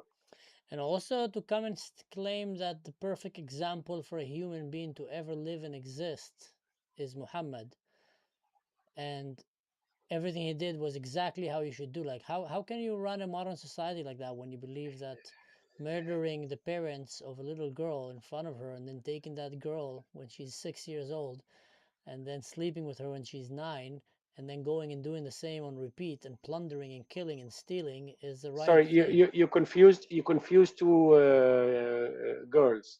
Okay. Aisha, he didn't kill her parents. It's actually her. It was his second in command. It was given by her father. The one you're talking about is Safiya bint Hayy ibn Akhtab. He killed her father and her husband. She was probably about 16, 17 at the time. Ah, okay. And took her as a wife. According to Islamic sources, it actually was taken by someone else, but Muhammad saw her. Allegedly she came to him asking for help that she can ransom herself, and then he says, I'll tell you something better. Then he took her because Aisha is the one telling the story. Safiya asked permission to come and talk to Muhammad, and when she came, and I saw her, and I know what the Prophet will think about her, because Aisha says, وَكَانَتْ جَمِيلًا. She was pretty, and she said, I hated her. And Aisha was right, and Muhammad saw her and said, oh, and of course, Muslim had to spin it because when he married her, a lot of her family who were being about to be killed were spared because the Prophet took one of them as a wife. Also, they are the in-laws of the Prophet. The whole story. But she was about 16, killed her husband and her father, or 17, and took her as a wife. One of them. Yeah, so how can someone like that, and there's other stories there, like you said, about underage marriage and etc. How can someone like that be a role model for a good husband, a good father, a good citizen today? That's incompatible with the West. Even if, by the way, even if they said that was common for his time, and it's no longer practice, or that's specially to him, the problem is how you can consider that at any time of history as good. No, you can't. Like you and me, we will consider Jacob. He lied, he cheated, and said, yeah, he was a liar and cheat. David we have was no, a sinner. David yeah, cheated and no, murdered a man. Islam starts with the idea that the Prophet is infallible. So whatever he does must be justified. Like leave the story of Aisha for a while. He took a punishment for somebody who, according to their sources, they killed a shepherd and stole some camels. So what he did, he crucified them, gouged their eyes out, left them alive in the desert to be burned, to be baked in the sun. So talk about cruel and unusual punishment. Or there is a woman, I believe it's called Qirfa, where he quartered her between camels. So getting someone to be torn to pieces. So you're trying to justify that not as something that's acceptable for its time. This is ISIS but stuff. as something. No, that's Mexican cartel, worse than ISIS. Yeah. You're trying to say that was good. Because I can say Yes, that was the practice of the Assyrian at the time. Everybody was that brutal. But saying that was good is a different issue. So if you today want to destabilize Western democracies, it seems to me that the best tool is just pour and sponsor Islamic migration into these places. Because look at China. China is very happy to see and support Muslim radical countries around the world, but meantime in China they put them in concentration camps, and they're very, very strict against them.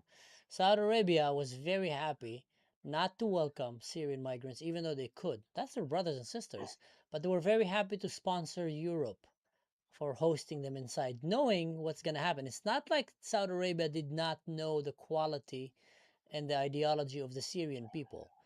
So if you want to destabilize Western countries, especially Western democracies, knowing that their weakness is human rights and their weakness, is their kindness and their equality laws, that you see it as a weakness.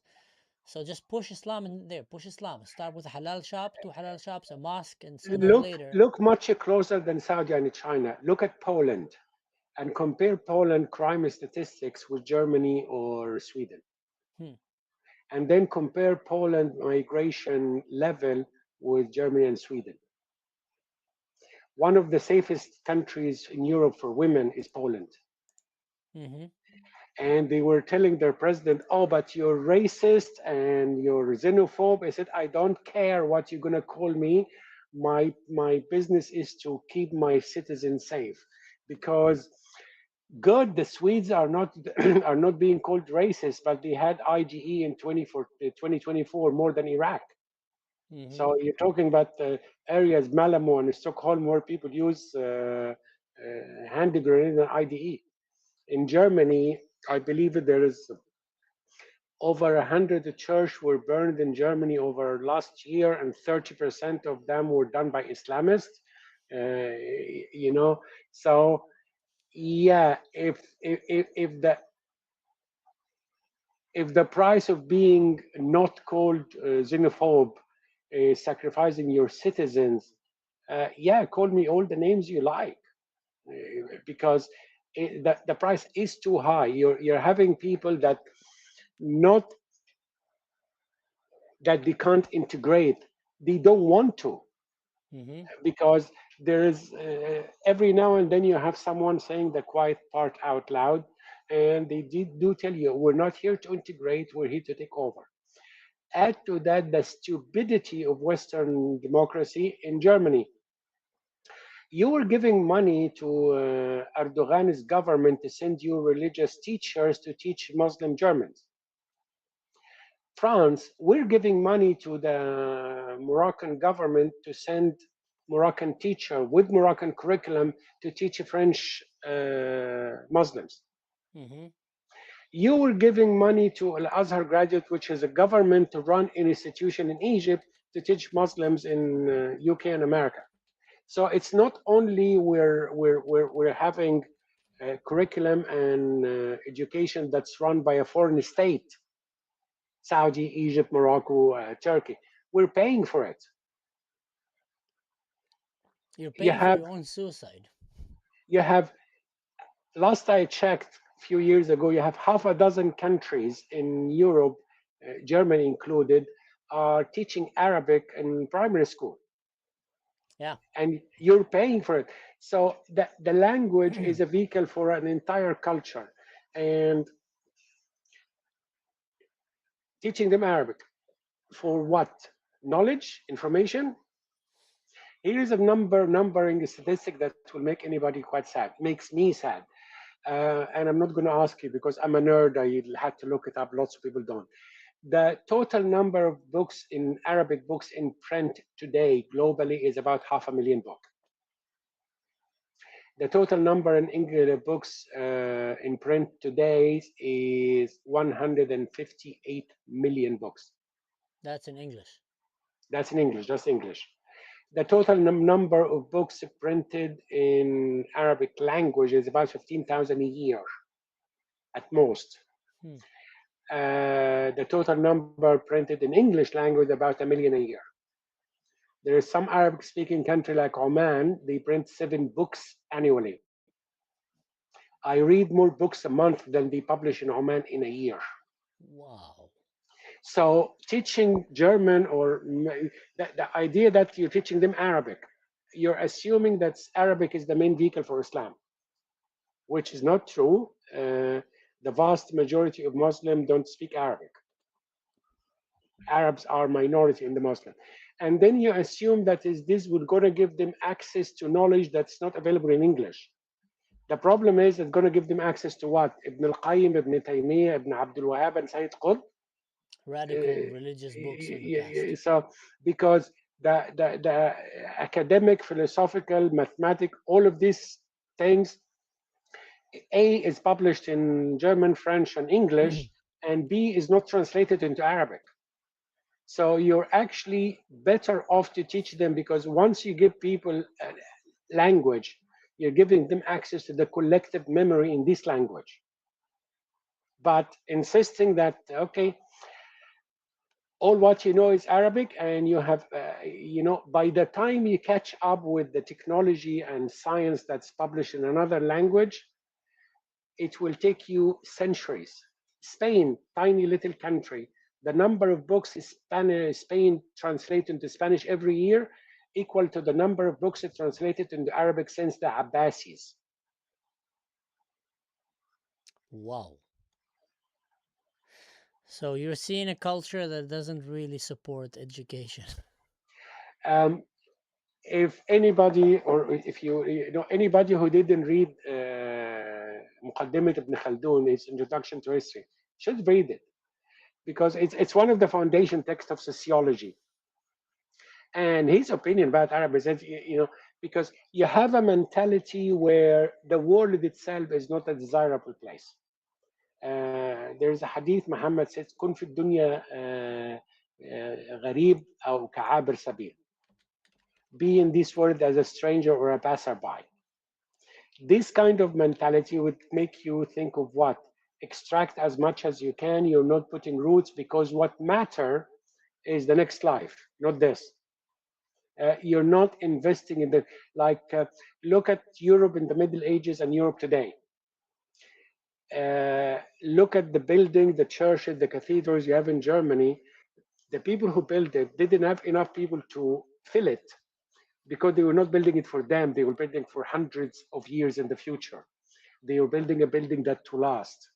Look at the building that we build today.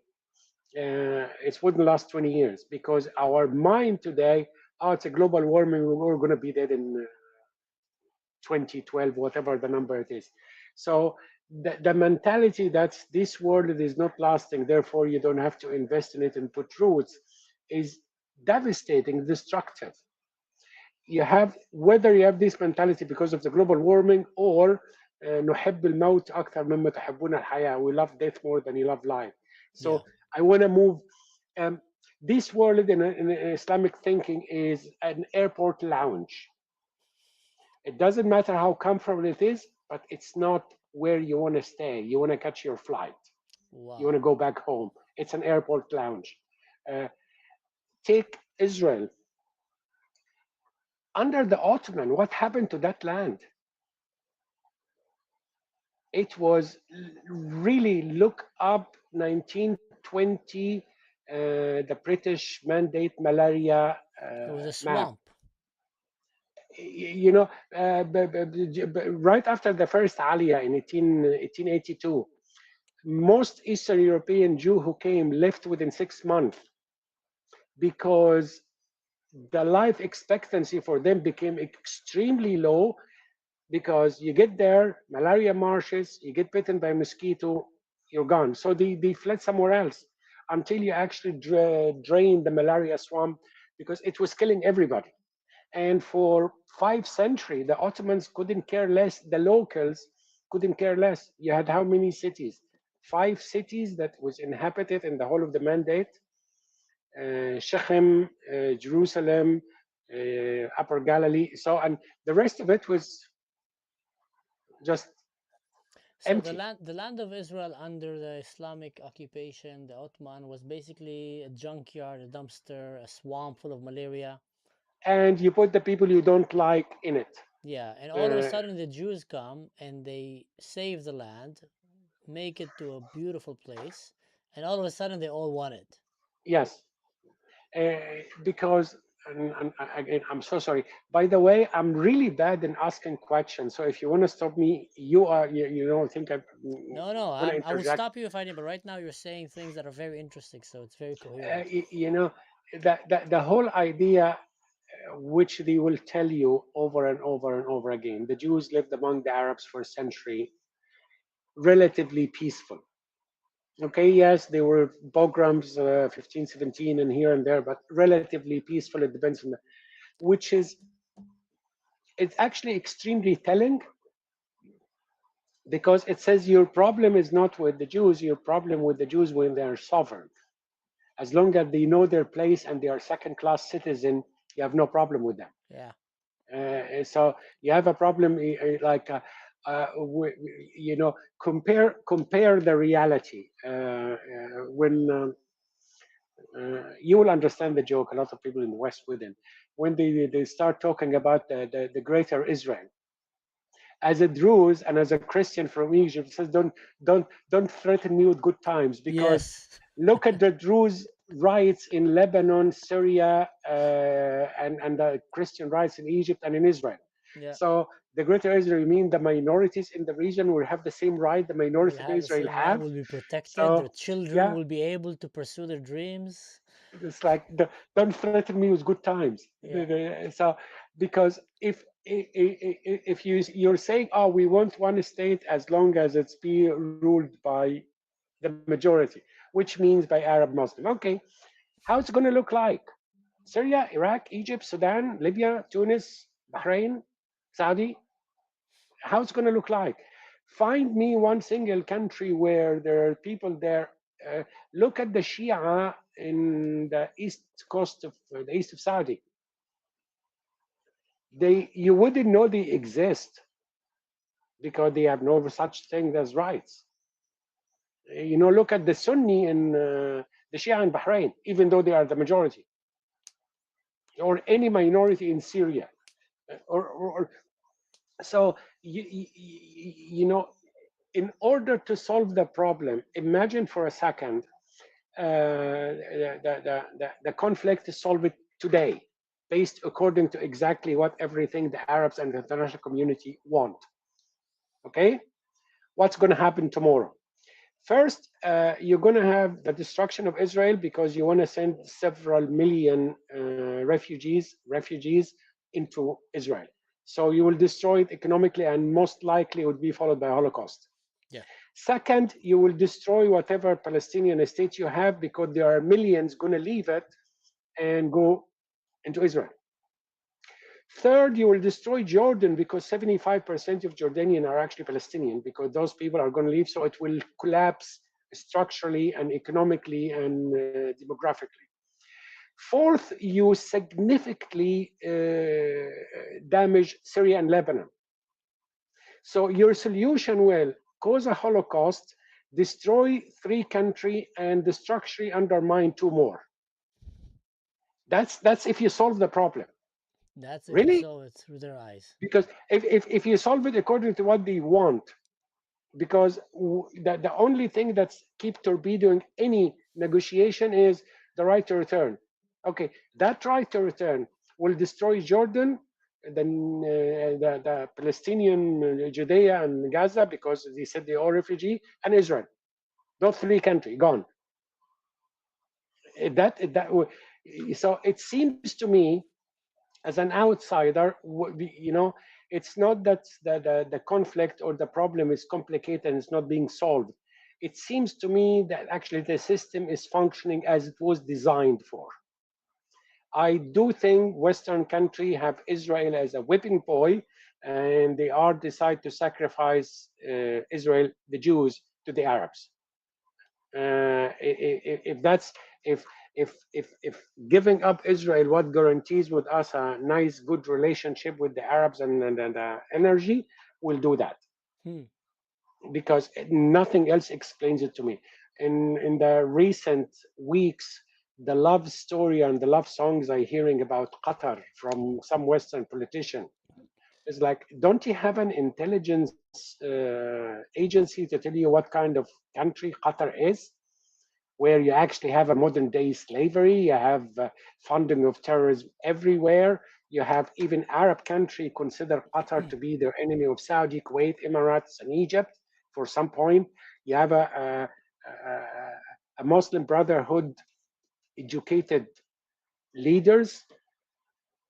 But the only logical thing for me is you know exactly what's happening, and that's by design. I started thinking that or seeing that manifest itself with the latest interview that they had with Tom Barak, where he was asked if Israel is an ally, and he said we should stop using the word ally. They have different interests than us. And then he came and said this. He said, we've been working lately on befriending our Muslim friends around the world. And he said, soon there'll be 5 billion of them. One day there'll be 10 billion of them. Do we really want to be at war with them for the sake of Israel? So that's what Tom Barak said. And to me, I said, thank God that there weren't any Tom Baraks during the times of the Crusaders.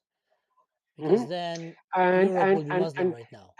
And thank God that you know, hopefully Israeli politicians and citizens start today to see the writing on the wall, because I heard it from a lot of them. The only one who's going to have a Jews back is a Jew, because you know, in back in 48 there was a discussion already ongoing, because nobody believed that they're going to actually come out of this war intact or with a country.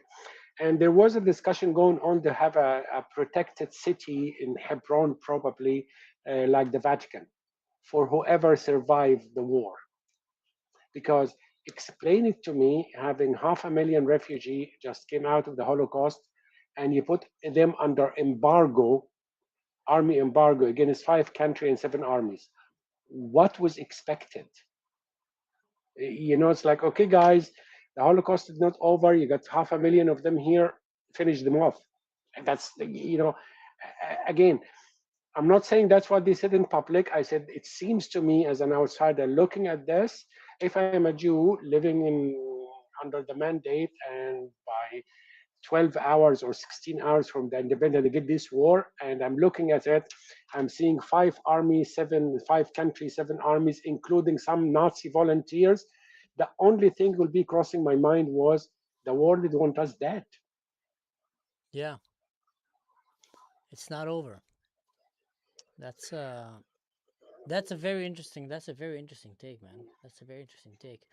So circling back into Palestine, then, you know, they keep claiming that they were in that land before living there, but what we know is that land was a swamp, malaria, and like you said, like the people you didn't want in your society were sent there.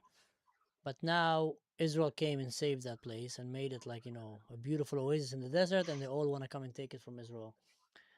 And it seems to be something that is kind of repeated itself. Also in Europe, they want to come and take Europe, but they want to destroy Europe.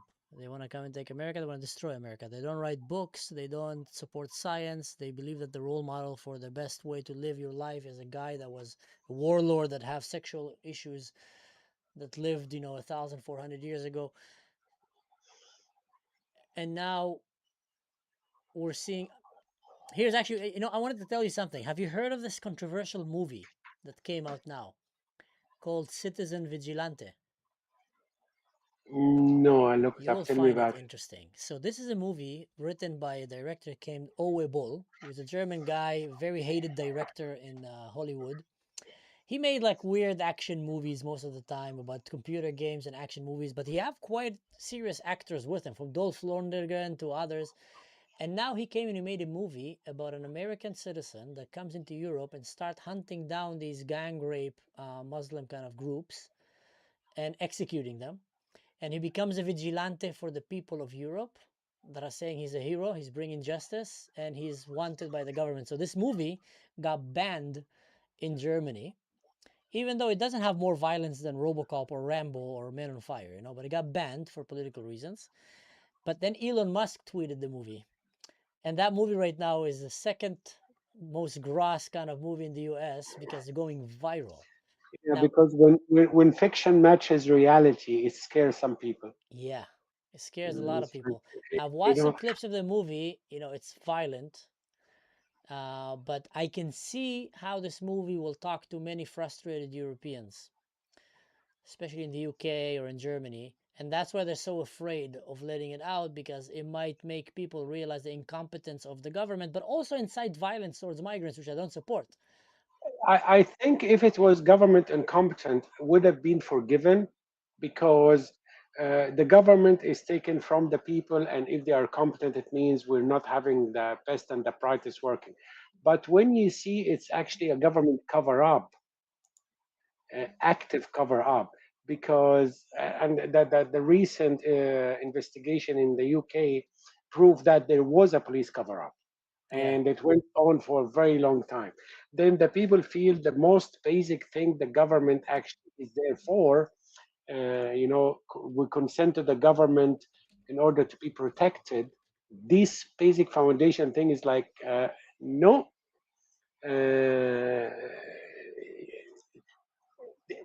We don't even have that.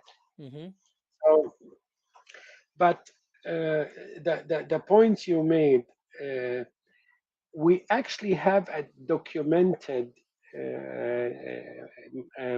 immigration waves from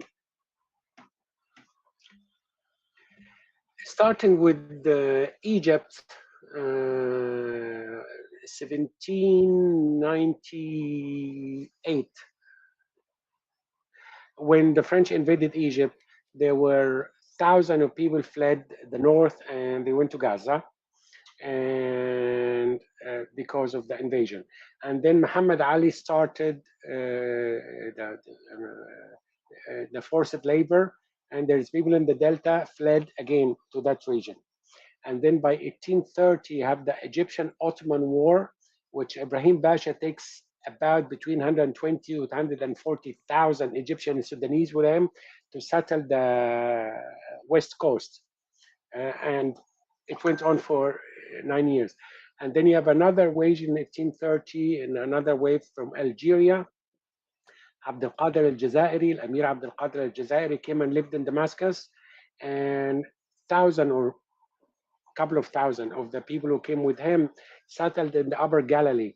There were 6 to 7 towns in Upper Galilee, was founded by Algerian, and they were speaking Algerian, because it's, and I know it's a completely different dialect. Yeah. And you will still have their names like Al-Jazairi, Al-Maghribi, Yeah. And then you had the other wave of the Afghani came after the Anglo-Afghani war. They fled there.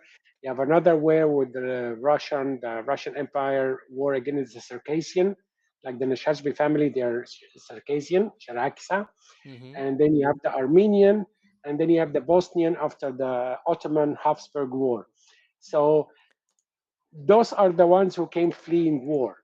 Add to those the ones who fled economy. The problem is in the Levant, specifically the area that was under the British mandate, was functioning as the Ottoman Empire dumping ground. Huh. Anyone running from anything, that's because it was sparsely inhabited. And nobody cared for it much, because it was not Beirut, it was not Lebanon, it was not Cairo, it was not Baghdad. It was people barely surviving. And statistics. By 1800, the entirety of the British mandate had between 250 to 300,000, which is today Israel, Judea, Gaza, and Jordan. That's the whole mandate. Today, it has 25 million. That's how empty it was. It has 50-fold the population it had 200 years ago. Wow. Because it was desert, malaria, swamp. Yes, population increased, but not 50-fold. And, if the Jewish return to their home didn't happen, it would have remained as empty as it was. Before 1800, nobody cared for Jerusalem or Aqsa Mosque or anything, because it never played significant role theologically in Islam. That's what I mean. It's a religious war. but it's you invented the religious war because Al-Aqsa Mosque became a symbol. It wasn't a symbol. When Muslim ruled Jund Palestine, they didn't use Jerusalem as the capital. Yeah. Suleiman ibn Abd al-Malik built the city of Ramla. That was the capital. Because Jerusalem is like, try to find, it wasn't the center of knowledge like Damascus, Fustat, or Baghdad. That's crazy, man. Listen, brother, what a pleasure jumping into you one more time. I want to wish you all the best in your trip to Israel. Keep us posted. Maybe next time when you come back, I want to hear some stories of your adventures. Are you having anything in particular that you want to see there this time? One of the places I'm trying to go to, I want to try to go to Caesarea Philippi, the Mount Hermon. Didn't go there last time, and the Baha'i Garden. Oh, that's beautiful. That's next to my village. It's amazing. So, other than that, I don't plan because I don't know what's going to happen day to day. So it's like take it easy. Take it easy. I don't know if you ever got to see the Herodion, the palace, the grave of King Herod's. Someone is giving me a tour. We both have him as a friend, so I don't know where he's going to take me. That would be cool. That would be a cool one. And Capernaum. I don't know if you've been there. Capernaum is like the village from the Bible by the Sea of Galilee. Very well preserved. That would be in the way down from Caesarea Philippi going south. Yeah, I would recommend that one as well. But wow, man, I'm jealous of you, and I wish you all the best in Israel. You too, and have a great week. Thank you so much. Thank you so and much. And it's really, really, really wonderful always running into you. And thank you for keeping your promise about the nerd stories. The nerdy story. I'll bring you another nerdy story next time. My word. And my apology for talking way too much. You have nothing to apologize. Trust me. If you would see no, the because comments... I always get told this. A friend of mine who really, really, really likes you, that show there the first. I said I run into this amazing guy. I said, oh, I love Mansoor. I said, okay, now next time I want to teach you how to ask questions. I said, what? I said, I said, because it was interesting. He said, yes, but stop and ask. No. In my show, you're one of the ones that I would say talk as much as you want, because I would get reading the comments also. Everybody is just saying we need to preserve this man. He's like a hub of knowledge. So people are really enjoying it. I'm really enjoying it. So please. I always used to say, the easiest way for an idiot to look smart is to not talk. And if you're not very smart, if you talk a lot, you will prove yourself an idiot, or you would get people to think that you're not that smart. But there's some people that do have the knowledge that they can hold, a long conversation without losing any intellectual credibility, and you're one of them. There is some people who says, keep quiet and let people think they are stupid, and rather than opening mouth and confirm their suspicion. No, one of the tricks is I only talk about the stuff I know about, and if you ask me something I don't know, I'm going to say, I don't know. I will look it up, because, I assume there is a lot of things I know nothing about it. I don't have the time, the inclination, or the desire to know certain things. No, yeah, you're definitely, like I said, like the whole argument people keep bringing in the genetic studies about who belongs where. I never study it. I never read about it. I'm not interested. I'm not going to. Yeah. Because the last ideology tried to work on racial purity, we know what happened. It's like, no, sorry, we don't populate country based on it's like it rarely ever comes from a good motive. This question, it rarely ever comes from a good heart, a good place. Sorry, I only wrote about it actually once when Tucker Carlson brought it up. Yeah, and I wrote about it as it's intellectual pogrom, because what happened is since 1099, the first pogrom in Europe, mass rape was used as a weapon against the European Jews, which is going to result in the change in the DNA of the coming generation, because so now you're using the crime you committed against them as to delegitimize them. It's like, oh, you have European blood. You mean because your ancestor raped them for 1,000 years? Wow. There's a saying in Hebrew, "Haratzachta vegam yarashta," which means you've murdered and you also inherited, like took their inheritance. It's like double crime. So you not only you murdered them, now you're trying to steal their inheritance. Yeah, you couldn't erase them by the sword. Now you want to do it by lab coat. Yeah.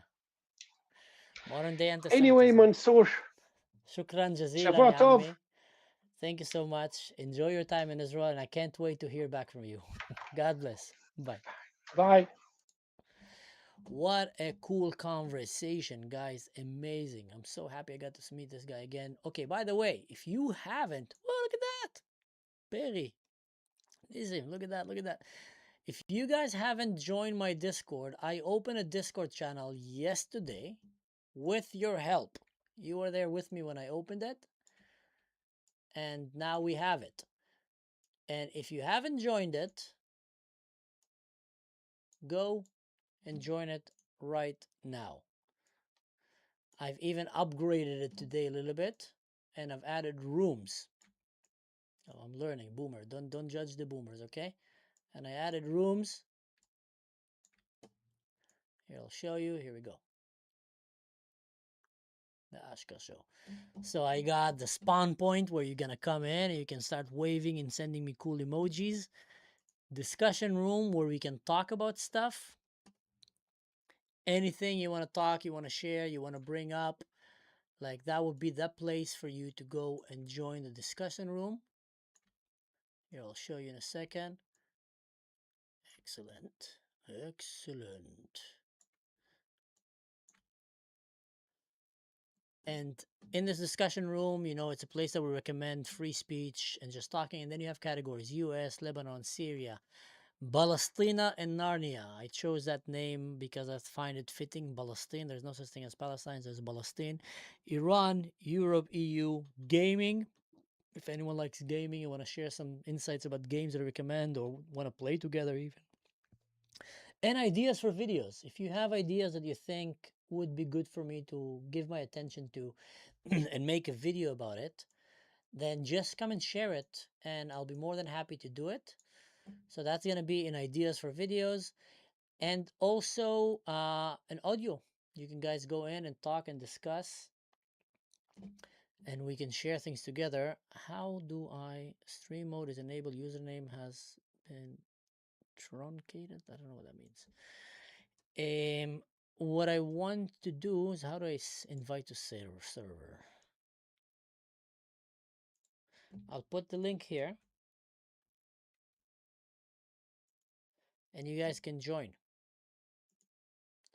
If you're interested in joining my channel Discord community, I'll be more than happy to have you here. Nisim is here. I see Perry. That's so cool. That is really cool. How can I send them another emoji? Trending. Let's see what's trending.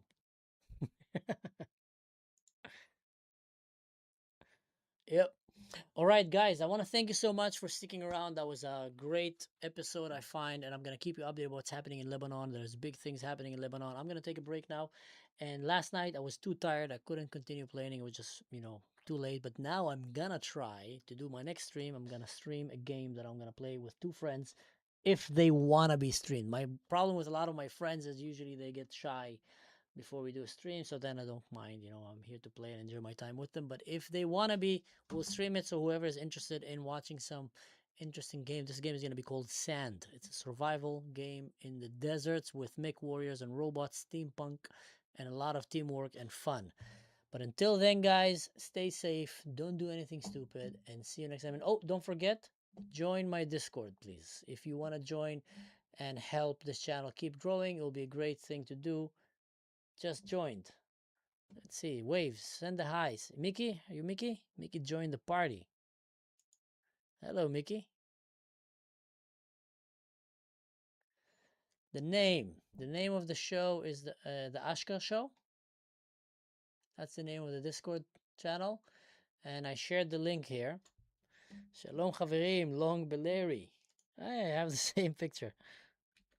Yeah, so that's, you just click on the link here and you guys can see it. Long Beleri.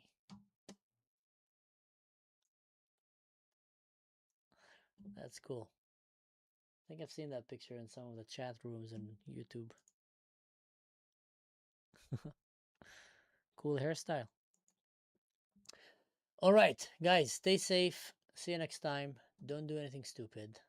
And I'll see you soon in probably 20 minutes, half an hour. I'm going to start another stream, but it's going to be a gaming stream. So if you're not interested, just skip. But if you're interested, you can come and join us.